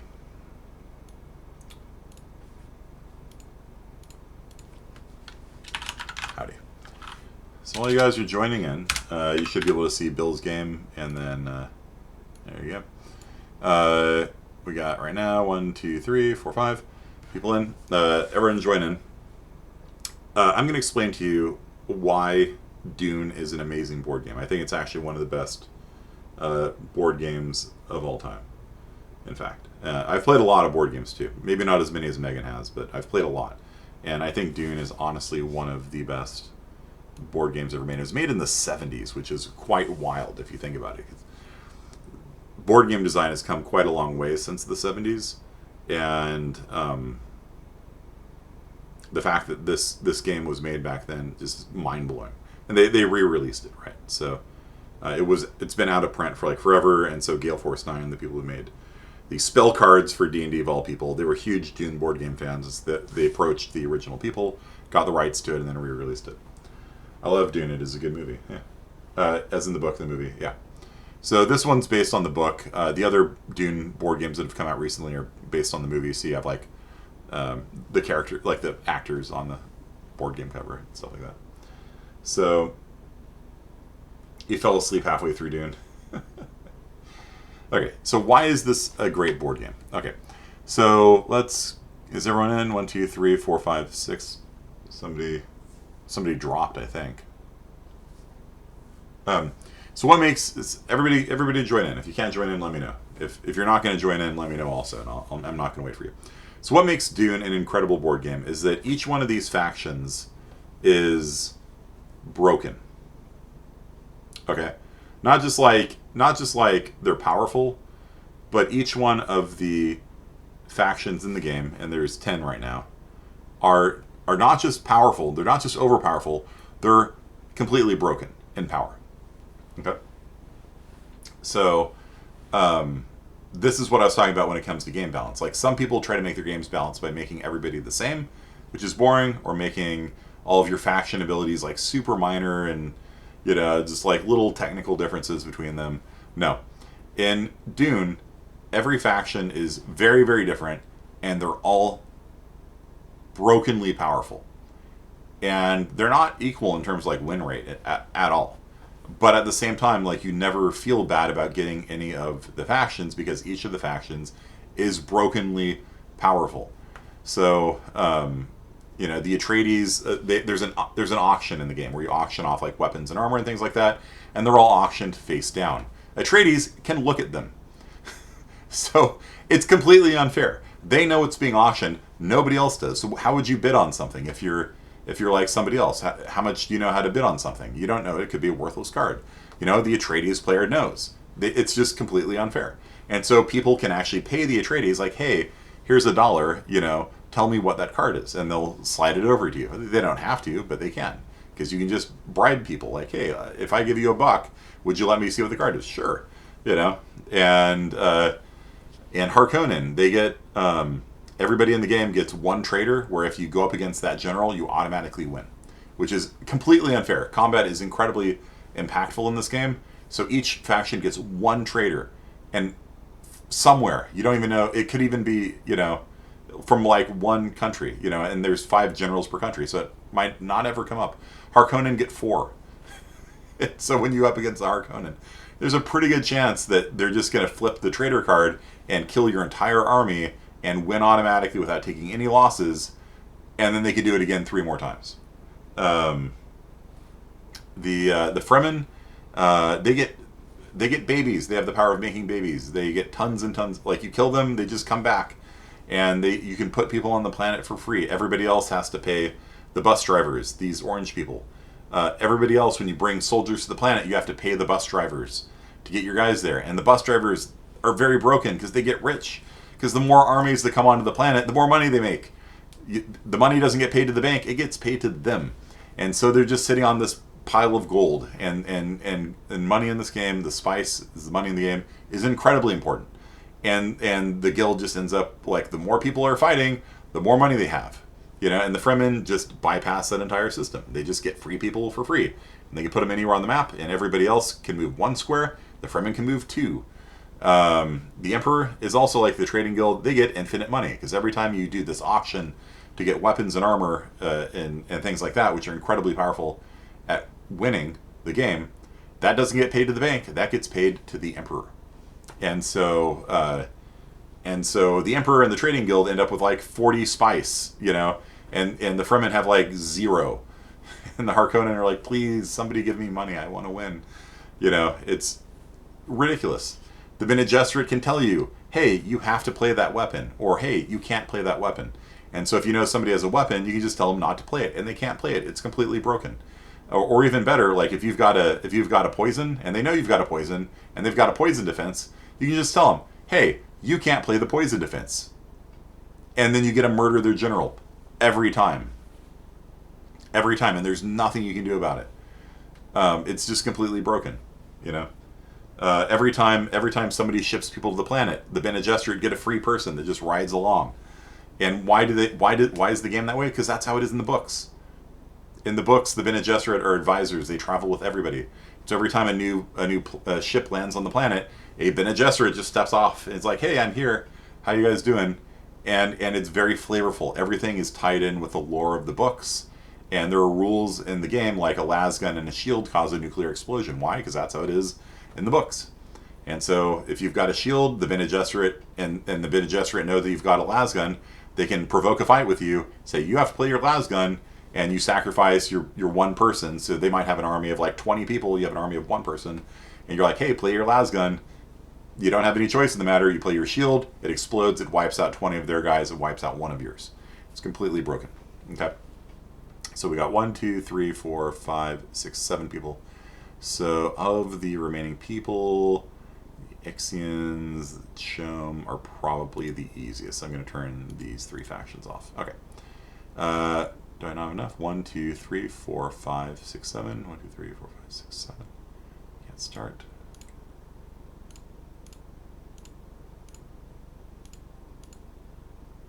Why?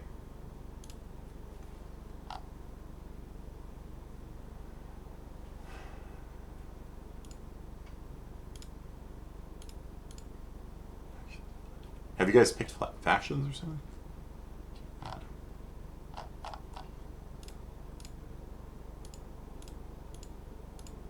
Weird.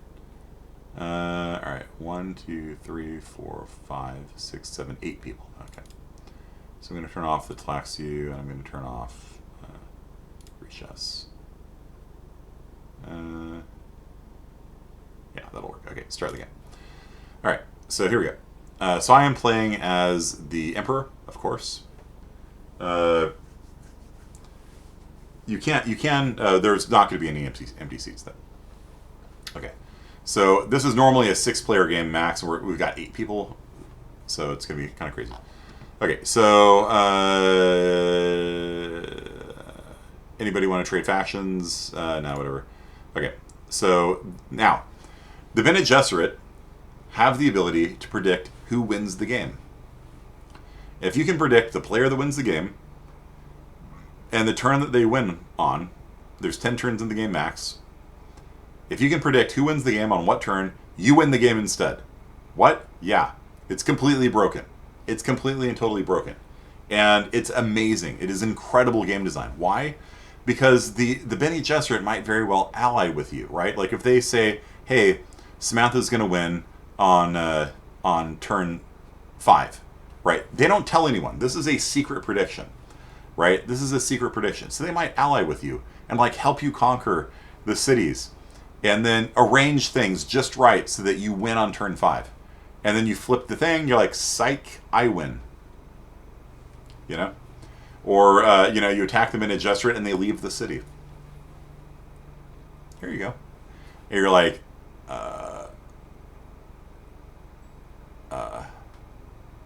what? Because they're trying to get you to win. So, how do you win the game? There are 5 cities on the map. These Arcane, Kartag, Siege Tibur, Havana Siege, and Tweak Siege. And so yeah, whenever the Bene Gesserit are being really nice to you, like you have to wonder, like, did they pick me to win? And then maybe you choose not to win for a couple turns, you know? Like, you know? So in order to win the game, you have to have 3 of the cities at the end of the turn. So you have to conquer 3 of the 5 cities. You can form a partnership. If you form a partnership, you have to have 4 of the 5 cities in your partnership. Okay? So if you're solo, you have to have 3 of the cities. If you're in a partnership, you have to have 4 of the cities at the end of the turn. And then you win the game. So traders, basically I've got 4 different traders randomly dealt to me. Chani is pretty solid. Now, you're not supposed to see this, by the way. I'm just kind of explaining. So, like, if I was going to be fighting the Fremen, then I would probably take Chani, because if that's a pretty good general. A 6th general is really good. There's only 1 general in the game better than that. If I was going to be fighting the Bene Gesserit, I'd probably take Juana Marcus. If I was going to be fighting the Trading Guild, that's the best general the Trading Guild has. So kind of depends. This is actually a really good deal of traders, because most generals are like in the 1 and 2 range, right? So I'm going to take, I don't know, I'll take Chani. Okay. Now, normally you wouldn't know this, right? Place the player with a bot. Did somebody drop?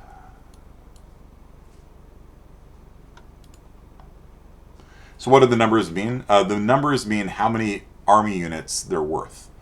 So if you have like 5 army guys on a space, and you have a general of strength 5 on top of it, that's a total strength of 10. Who wins a battle? Whoever's got the highest number, sort of, which we'll get to. So if you have an army of size 1 and a general of size 6, that counts as like 7 guys. It's actually really good to have a strength 6 general for that reason, because there's only 20 units total per faction. Okay. So in general, just take the highest number general that's not your faction. Okay. And waiting for host. Factions are selecting traders. The Fremen. So Fremen, place your people. Just drop them in like Siege Tabor or something like that. You have to like place a certain number of people over on the desert side of things here. So the other really cool thing about Dune is how the combat system works. The combat system is fantastic. Every combat is interesting and high stakes. And the way that it works is that basically at the end of the movement phase, if 2 people of different factions are in the same province, then they fight. Okay? And what you do, like let's say that the Harkonnen moved 5 people over to Arrakeen here. There's going to be a fight. And so you both secretly select a general, and then you bid a number from 0 up to however many units you have there. Okay?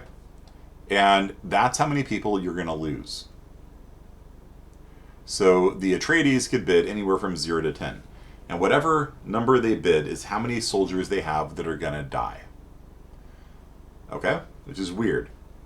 However, if you lose all of your army. So you want to bid just enough to beat the other person and no more. Which is a really interesting game mechanic. So basically, if the Harkonnen attacked here with 5 guys, the most that the Harkonnen could bid is 5. They just go all out, and then they could put a general of strength like 5 on top of that. That's 10. And so the Atreides people might like put down a general of strength 4, and then bid like 7 guys just to be sure. And then the Harkonnen turn out to use a crappy general, and they bid nothing. And you ended up throwing away 70 of your guys essentially for nothing. Right? You feel like it would be easier to learn D&D than this? No, it's actually not that bad. That's basically all the rules to the game. There's a little bit of movement and bidding, but That's it. So Megan, are you there? Are you setting up your people?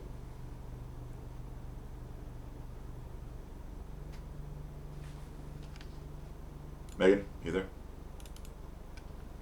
So here's Chris Farley in a forest.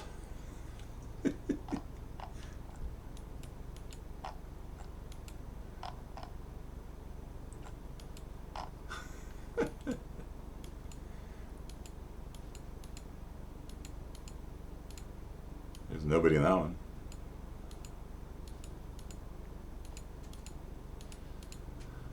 Nobody in that one either. Surprisingly good. It's also pretty good. It's just a bear. It's funny.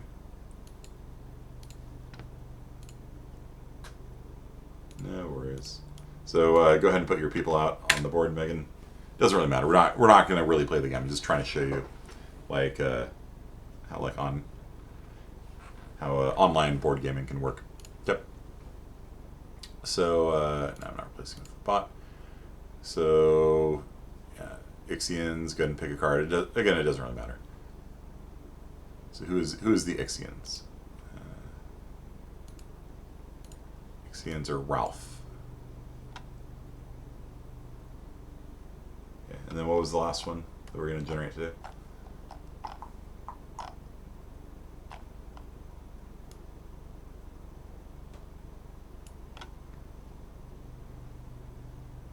Ralph, you there?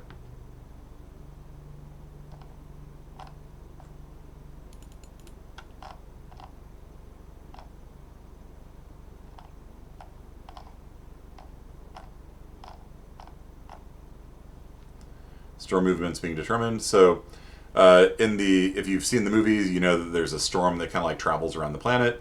It blocks movement if you move armies into there, or if it moves over your army, it kills you. So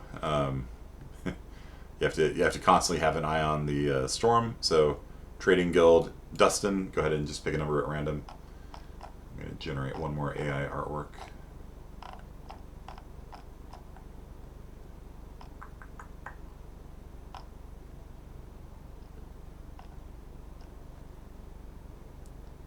And then the Ixians get a hidden stronghold. They have a city essentially that counts as one of the victory cities.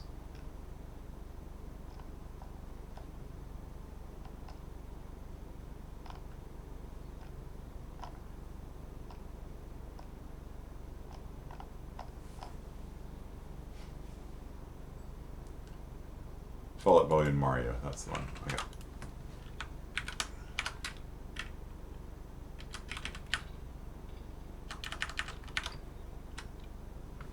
With Mario with two O's. Okay, there we go.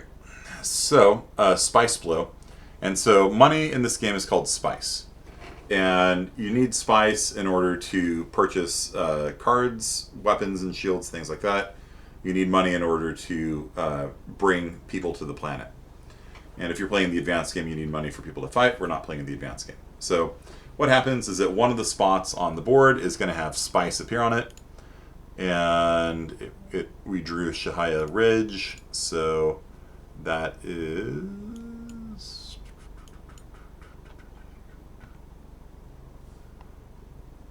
Where is Shahaya Ridge? There it is.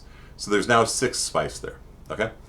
And so basically, if you move your guys onto Shahaya Ridge at the end of the turn, if they survive, each of your guys will collect 2 Spice by default, or 3 if you have Arakeen or Kartak. So if the Atreides people send 2 people over here, they can scoop up the 6 Spice. Of course, they're going to die the next turn because the storm's going to blow over them, but, you know, it's a sacrifice worth it, probably.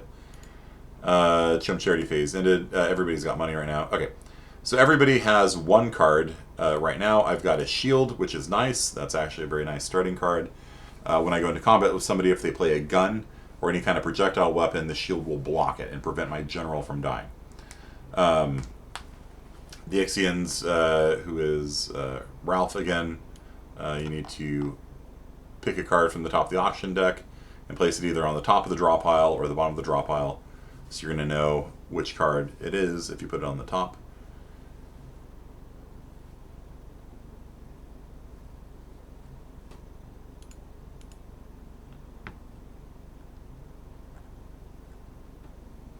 Yeah, the spice extends life. Okay, so here we go. So we have a card up for bid. And right now, let's see here. The Harkonnen are thinking about if they want to bid on this card.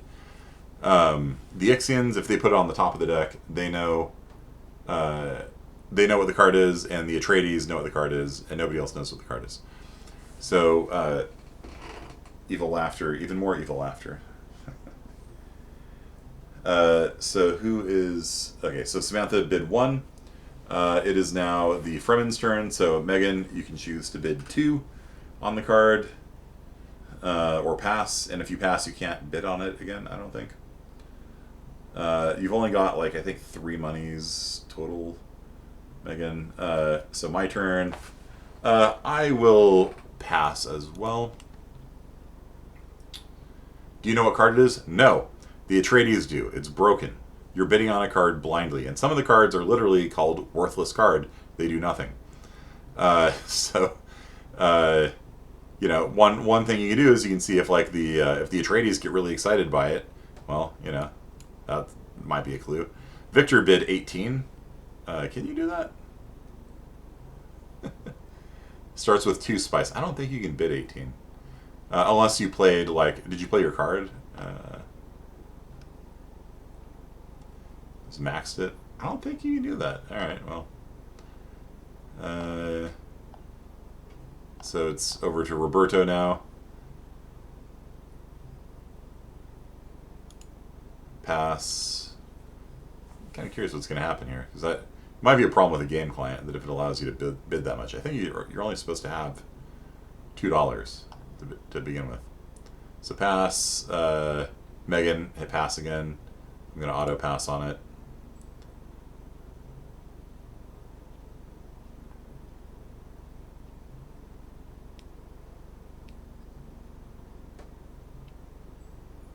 Alright.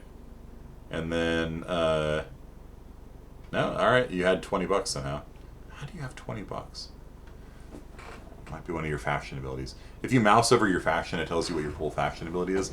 And every faction has cool faction abilities. And that's something that's really amazing about this game, is that each faction is really interesting and different. Charity. Each turn you collect 2 spice for each faction in the game that doesn't take charity. Okay, so yeah, you get 20 spice. Okay, fair enough. And because you bid 20 for it, guess who has that money now? I do. I am rich. I am rich. I am richy, richy, rich. Okay, so I am... Yeah, sure, I'll bid 2. Why not? You got the card. You got the card. But you gave me all of your money. And so now I have some ridiculous amount of money. And I'm probably going to buy the rest of the cards. I don't know. We'll see. You can't bid now. Yeah, you gave me $20. Thank you. So the Ixians are bidding 3 on this one. 4 for Roberto.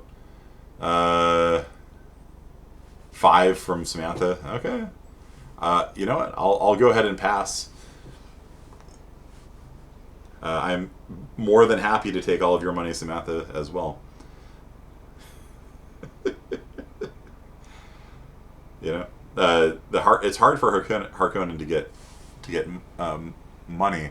Now you are within range of Shahaya Ridge, Samantha, so you might want to send a couple soldiers over there to grab the spice when it gets the movement turn. Okay, so anyhow, let's move this along. So just click really fast. Yeah, Megan, the Fremen are poor. They have the power of poverty on their side. But the good news is they don't need to actually spend money to bring people out. They can just new people just pop out of the sand, basically. You're playing as the Fremen. So, what do we got here? Samantha bidding 7. Okay, I will auto pass. You'll sacrifice the people to give you spice. Yep.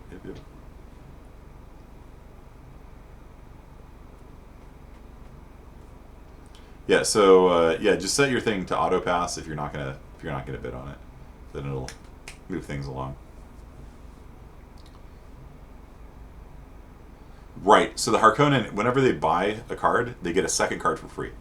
And what's really nice about that is that the Atreides don't get to see what the second card is. So the Harkonnen have a number of broken powers. That's one of them. So everybody else, the Atreides knows what their card is. For the Harkonnen, they don't. They know half their cards. The other half are kept secret from them. And so the Atreides are very, very strong. They don't win that often because they're poor, but they're very strong. All of them are very strong. Every one of the factions is ridiculously strong, and that's a really cool feeling. Are you from Europe? I'll sacrifice my people to give me the spice. Yeah, I mean, when I told my daughter about the backstory, all this craziness for spice is based on history, right? So you've got like the Spice Islands around Malacca and things like that. All of the world's nutmeg came from like one little island in the Bantham Sea or something like that, and the Dutch very happily gave up New York in order to get that one island in a peace treaty, because there was so much value in nutmeg, right? And so all the world's nutmeg came from just one tiny little island, People believed that nutmeg could help cure like the Black Plague. It doesn't, but they believed it. All right. So Atreides, how do you have $10? This doesn't even make sense. $10. Oh, you start with 10 spice. Okay. All right. Sure. Go for it. I will very happily take your money. Must be a good card. Nuclear weapon, maybe? I don't know.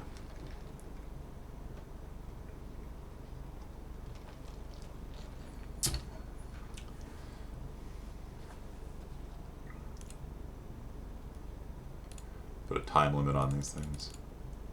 Okay. Yeah, sure, I'll bid one. Why not? So I now have $38, which is a ridiculous amount of money for halfway through the first turn.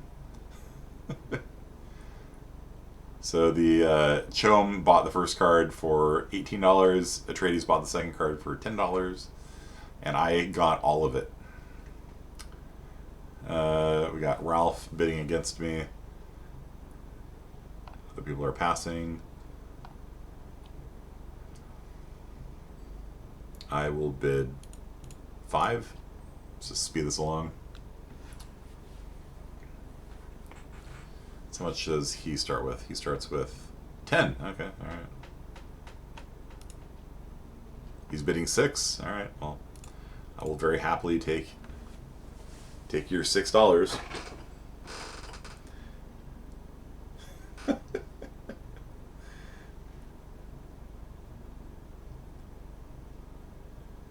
Yeah, well, the good news is, Victor, you're going to be getting tons of spice every turn, so it's not a big deal. Please, I want some more. All right, Chom. Yeah, Victor, just set auto pass. You click on auto pass and every round, just so you don't hold us up, because it's waiting on you right now, Victor.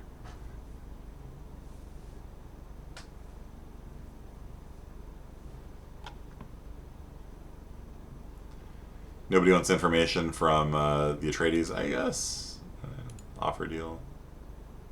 Atreides. 1.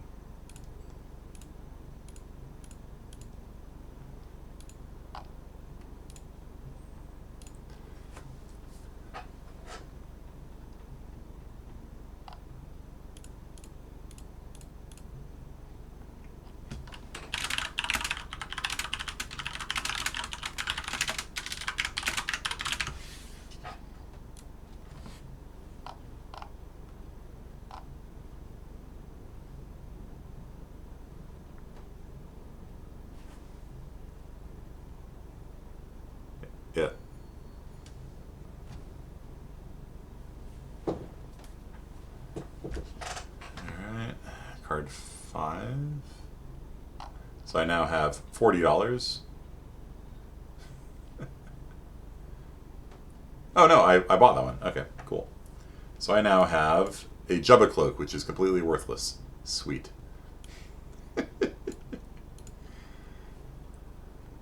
So when I spend money, it goes to the bank. When everybody else spends money, it comes to me. So my strategy right now is just to bid everything up to like 3 or 4 or so, And if I get the card, I get the card. If I don't get the card, then that means people have outbid me, and I get to take all their money, and I get to be the one person in the world that's got cash money. So let's see here. Deals. And I got extra movement phase. That's really useful, actually. So one time I can play this card and take a second movement after the first movement's over. All right, let's just move this along, everyone. So I want to get to the actual game. So I'm just gonna pass.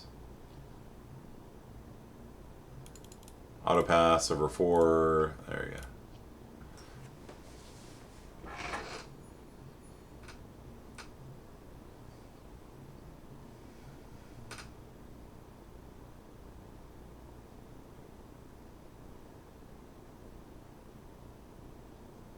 So we're waiting on Harkonnen again.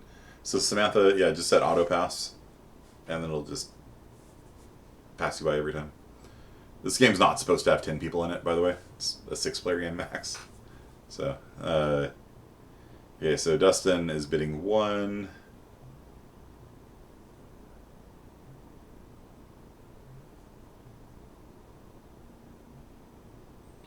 Samantha bid 2. You can have at most 4 cards. I'll bid 3. And the only way you can get rid of the worthless cards is to go into combat. And so when you go into combat, you put down a general. You bid how many soldiers you want to have die. You add the general and the number of soldiers you want to have die to get a score. If you win, congratulations, you've won. And you lose, the people you bid are going to die. If you lose, you lose everything. In addition to that, you can put down 1 weapon and 1 shield. So the shield can block a certain kind of weapons, and a weapon can kill generals. So if you played a gun and they don't put down a shield, their general dies, and they're dead permanently until they're not. And so then the general does not contribute the point value to the battle. And so like even if they had like 5 troops, if you've got like 2 troops and a strength 5 general, you can beat them. Generals are incredibly important, and you can use a general every turn. And the only way you can kill a general is if you shoot him or poison him. And so defense cards are very important. And so I've got a knife, I've got a shield. I'm in pretty good situation now. I just need to get rid of this Jubba cloak, so I might pick a fight with somebody just so I can play this as my weapon, right? So the only way you can get rid of a worthless card is that you've got to play it instead of a weapon or a shield. So, okay. Now, it is now Harkonnen's turn. So, Harkonnen, how much monies do you have left, Samantha? You got $9. Okay. So, you can pay the trading guild money to put people, they actually get airdropped onto the map. So in the shipping phase, you can airdrop into 1 province on the map. So if you airdrop into a city, it costs $1 per troop you put in. If you airdrop anywhere else, it costs $2 per troop you airdrop in. So like let's say that you wanted to go for a win. There's nobody in Habanya Siege right now. You can just like airdrop in like 5 people there. Or you've got $9, you can airdrop in 9 people there. And then that'll give you control of 2 out of the 3 cities you need to win the game. Now, there's only 20 troops total, so if you airdrop 9 people in here, then you've got 1 left in reserves, for like an attack somewhere else next turn. But you could you can airdrop in people there, and then the Bene Gesserit can get a free person. So Bene Gesserit just hit yes, I want a free person. That is Samantha Perez.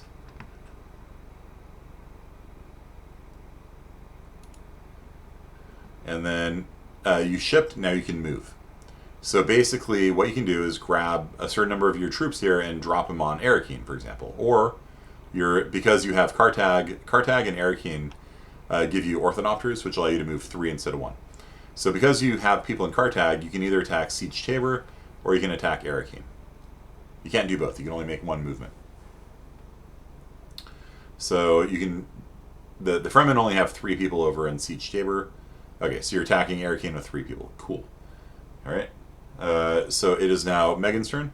So Megan, you can choose to drop any or all of your reserve forces within 2 squares of the what was it, the Great Flat, I think. How to get free spice, dude? That's funny. So Megan, you've got 2, 7, 10 people on the board. So you can just drop all 10 remaining people if you want onto, for example, Habanya Urg, and then move them into Habanya Siege if you want. And then that'll give you control of a second city. Remember, you only need 3 to win. And then that'll give you good control if you drop them in here. You can move 2. Everybody else can only move 1. Fremen can move 2. Or people that control Cartag or Arakeen can move 3. So there you go. Cool. So you now have control of 2 cities. It is now my turn. I am going to go hard after... what's the easiest pickup? I guess Siege Tabor. So I'm going to go into Siege Tabor because she's only got 3 people in there. And I'm going to airdrop in, I don't know, 15 people. Because I've got money. And so I just gave $15, by the way, to the bus drivers, known as Dustin.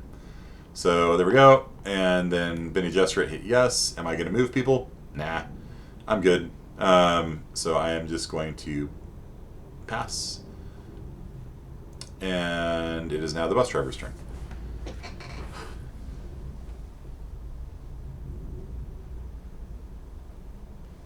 Yeah, it's like I said, every faction in this game is broken. I just was able to drop... I could have dropped my entire reserves on Siege Tabor if I wanted to.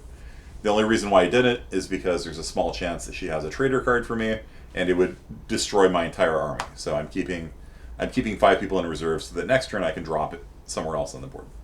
Okay. So, sorry. And so, stop calling my lands. I'm called the Emperor, not the, I don't know, not Imperial, or... So the Ixians have a unique thing. They have a city that can actually drive around. The Sandcrawler from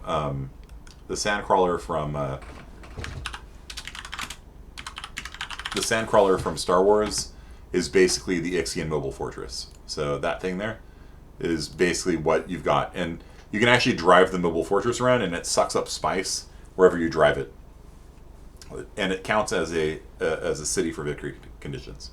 So you can, like, right now it's in the South Mesa. You can, like, move your people out and attack Twig Siege if you want. Spice vacuum, yeah. Oh, the next artwork is ready. So, what did I say it was? Fallout Boy and Mario. Okay.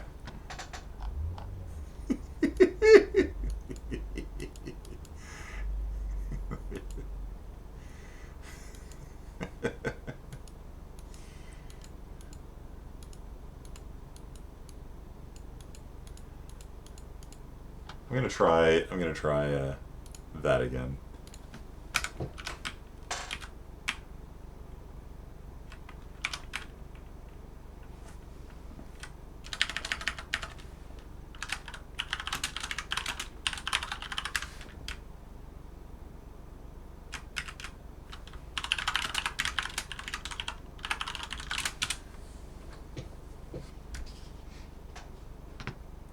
Hit.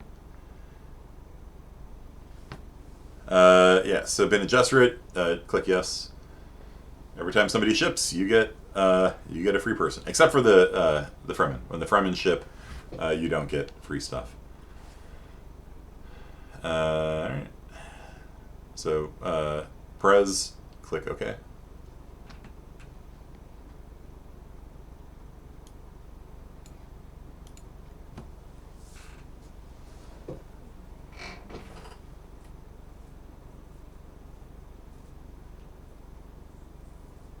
Yeah, the Harkonnen actually have a easy first turn win. It's not easy, but it's possible for the Harkonnen to win on the first game because they start with Kartag, they can attack Arakeen, and then they can airdrop into Habanya Siege, right? And so, like, you just split your forces 5 and 5, especially if you go last and then you know exactly where everybody is. You just like pick off, a city. So like you attack here, and oh look, the Ixian fortress is open. You airdrop in there and move into the fortress, and then even though you're outnumbered here, Samantha, you've still got 4 traders in your hand, and so if the basically what the Harkonnen can do is just look at like, oh, I've got 3 Ixian generals, I'm going to go attack that one, and then the Ixians play their general, and you flip it and you win, and so the Harkonnen have a first turn win, and then the game's over. You're like, oh, okay, game's over. All this setup. You want to play again? The game can allow you to win on the first turn. It's fine. So traders are defending against Harkonnen aggression and Arakeen. All right. So now what you're going to do is you're going to pick a general. You're going to pick how many troops you want to have die. And so if you pick like Roberto's people are all going to die to the storm. Okay. So Roberto, if you pick 2, you might win, but you're going to abandon Arakeen afterwards. So Samantha, if you bid 3, even if you win, all of your forces die. So a lot of times you want to bid like 2, use a good general, and then pick a weapon and a shield of some sort, a weapon and defense of some sort. And so does the general die? The generals only die from a weapon attack. If you lose, the generals don't die. Normally generals don't die at all, but they can be assassinated. So Fade Rutha is using a poison weapon, which is quite in character for him, and he's got a shield. Tufir Hawat is using poison, also in character. Shield does not block Chomos. Chomos for the food, Chomurki for the drink. So Fade Rutha dies, and Tufir Hawat die. They both poison each other. So both of those generals are now permanently dead until they're not. Samantha bid 2. House Atreides bid 2. It is a tie. Victory goes to the attacker. And so Samantha, if you have a treachery card that has Tufir Hawat, you can flip it, and then you automatically win, and your general's not dead either, because Tufir Hawat was actually working for you all along. So then just say, all right, I don't have treachery. So Atreides, do you have Fade Rutha? If Atreides has Fade Rutha as their treachery card, then you win automatically. You don't lose any of your guys. Even the people you bid don't count as being dead. So Atreides, go ahead and pass because you probably don't have Fade Rutha. If you do, that's a hell of a flip. Okay. And so Harkonnen won. And so now Harkonnen have control of Arakeen and Kartag both. And with, if she had just taken one more city, that would have been game, pretty much. But as it is, go ahead and click next, Samantha. Yeah, so we got 2 dead generals now. Also, she gets paid. So when people die, when generals die, you collect spice equal to their power. And so, Samantha, how much cash do you have now? 17, because 2 generals died, and those were 2 good generals. And so she just got paid cash money for those generals getting assassinated. Okay, so Fremen, you are fighting in Habanya Siege and Siege Tabor. You can choose which one of the fights you want to do first. You still have more good generals. True. But Fade Rutha was your best one. Okay, so the Traders Guild are defending against Fremen aggression in the Habanya Siege. All right, so same thing. So you're gonna bid a general. How many troops you want to have die? a weapon and a shield. And a weapon and a defense, technically. Okay, so what we got here is Stilgar, strength 7, combat wield bit of 5, so that's a total strength of 12. Then down here we got Stab and Tweak with a strength of 5 and a 8, so that is 13, beats 12. He played Poison Defense, but there's no weapons in play, so Fremen lose by 1. So if Megan had just bid 1 more on the dial, she would have won. Of course, all of her troops would be dead, but then, all of his troops would be dead too. As it is, he bid everything, and so even though he's going to win, he's still going to lose. And so this is going to cause all of the troops in Habanya Siege to be dead, leaving it unoccupied. So this was a very high-intensity combat here. Neither of the generals die, so they can be used again next turn, but you can't use Stilgar in this combat. Okay? And now she's going to pick my thing, and I've got Finring. I can switch out Finring. I don't need to use Finring at all. I'm going to use a lowly Bashar, who's like a captain or lieutenant or something like that. And I'm going to bid, I don't know. Her best general is Chani, which is a 6, so she's probably got another 5. So she bids everything. She can do like an 8. And so I'm going to, where is my wheel? Where's the wheel?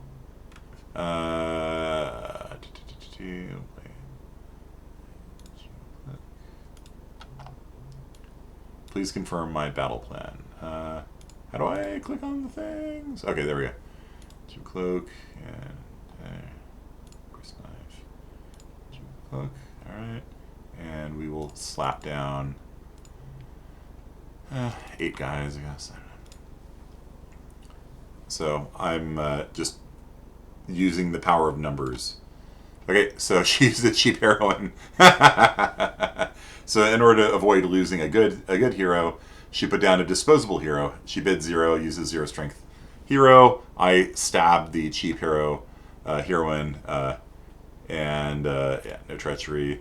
Okay, and so what do traders do? If you have that person as a trader, you instantly win the battle. It doesn't matter what was bid. It doesn't matter what weapons are used. The other side's army is completely eliminated. You don't lose any of the people you bid. And congratulations, you have obtained total victory in that fight.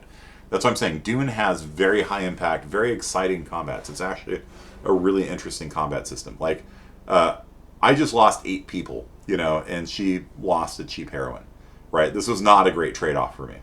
I was hoping to at least use my knife to take out one of her generals. She had 3 people. She had no chance of winning, but I was hoping that I would at least take out one of her generals alongside of her troops. So so Megan, go ahead and hit pass. It's waiting for you to call treachery, unless you have the Bashar. You won. Conclude the battle, and then Victor is me. And so you can see I have 7 people left there. So I just lost 8 people. And if she had played Chani, if she didn't know that I'm streaming and I had Chani, she might very well try to play Chani to get a score on the board. 3 plus 6 is 9. She would still lose. She might not want to risk her, but she might have played Chani. And if she had done that, I wouldn't have lost my 8 people. I would have just wiped her out. Chani would have died. I would have kept all my people there, so on and so forth. Okay. So now we got one more battle, and then after this battle, we'll just call it because we're already over time. It's a super fun game, and it's taking a little bit long. A, because you guys don't know how to play it, and B, because we have way too many players. This is a 6-player game, and we've got 8 people in the game or 9 people in the game, whatever. Are you allowed to use this game for homework? Yeah, absolutely. I love Dune, and in fact, if you play it online, I'll gladly play it with you. It is super fun. I have played Dune many times, and every game that I've played I've enjoyed. Even when I won on the first turn, because it was a really close. They were sitting there agonizing over which general to use, and I flipped the traitor and won. Okay, so here we go. Check for victories. Sure, why not? Nobody won. Okay, so Samantha's looking pretty good with 2 cities, If she can just acquire a third one, Habanya Sitch is wide open. I've got one city. The Ixians have technically 2 cities because I think that's theirs unless it's occupied. So it's 2 to 2 to 1 to a bunch of zeros. The Atreides collected the 6 spice. Good on you. Except your army's about to die. So the Atreides just lost their entire army. I think they were supposed to move 2 guys. They moved 8 instead. And so that wiped out their entire army. And but they did get $6. So I don't know if that... Okay, so Chum Charity, basically, if you're poor, you get $2. And then we go into the next round. So the game lasts 10 rounds. If nobody wins at the end of 10 rounds, then the Fremen or the Traders Guild win as the result of nobody winning. And so the Traders Guild can actually win by just making sure everybody just balances against each other. And then the Fremen win if there's no foreign imperial colonists in their sieges. So if at the end of the game these are kept clear of imperial forces, the Fremen win. Otherwise, the traders win for maintaining the balance on Arrakeen. Fantastic game design. I highly recommend everybody play it. That's basically the game. You bid for cards. You then we haven't done revival phase. When you got dead people, you can pay to bring people back from the dead. That costs more money. Spice makes this game run. If you don't have spice, the game sucks, and you have to survive on show 'em charity. So, like I said, if you're poor, you get $2. If you got $0, they give you $2. If you got $1, they give you $1. It's really hard to play the game on $2 a round. You got to be like hunting the spice. There's going to be spice blows. So right now there's $8 in Sulaga North. Maybe the Bene Gesserit could go after that and get some money. Bene Gesserit are typically poor as hell also, and that's actually really convenient.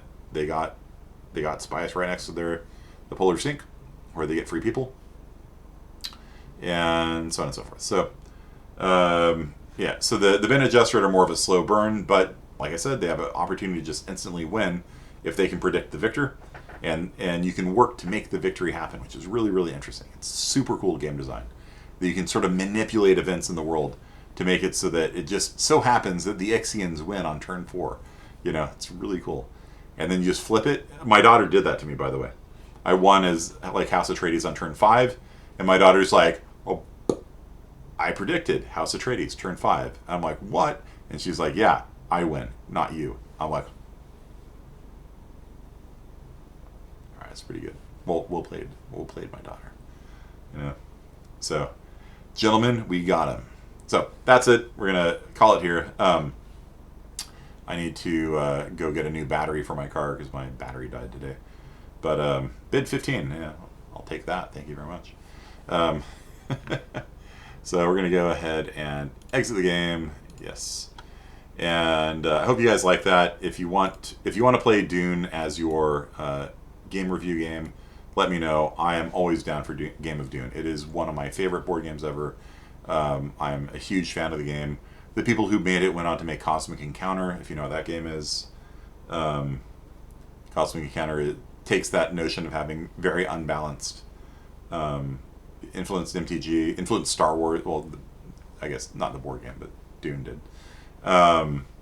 Like the Cosmic Encounter is a game where there's like 100 different aliens, and all of them are like broken in different ways, and so it's more abstract. It's less interesting than Dune for sure, but it's by the same people, and it's the notion of highly asymmetrical gameplay. Yet, if everybody is broken, then nobody is, right? Which is really, really neat game design. And I want you all to think that way about balancing things, about having everybody be OP instead of everybody being underpowered, which is boring. Everybody being overpowered feels cool. Everybody being underpowered feels boring and lame. Okay? So that is it for today. Game design is a really interesting topic, and I love talking about it. So get your board games in by next Tuesday, and then we will get back to some other stuff on Tuesday. All right. Have a great weekend, everyone. I'll see you next time. Peace. Oh, do you want to see the last one? Fallout Boy. Okay. All right. Not what I expected. I mixed it up a little bit. I said Fallout Boy and Super Mario Brothers.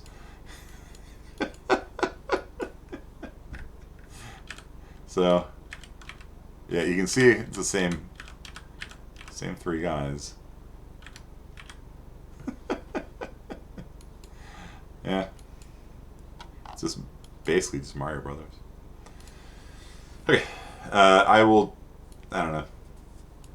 I don't know why the pink penguins are being censored by Discord. They don't seem that bad to me, but if you want to copy the pink penguins, I'll message it to you or something. Okay. All right, so that is it. I'll see you guys next time. Peace.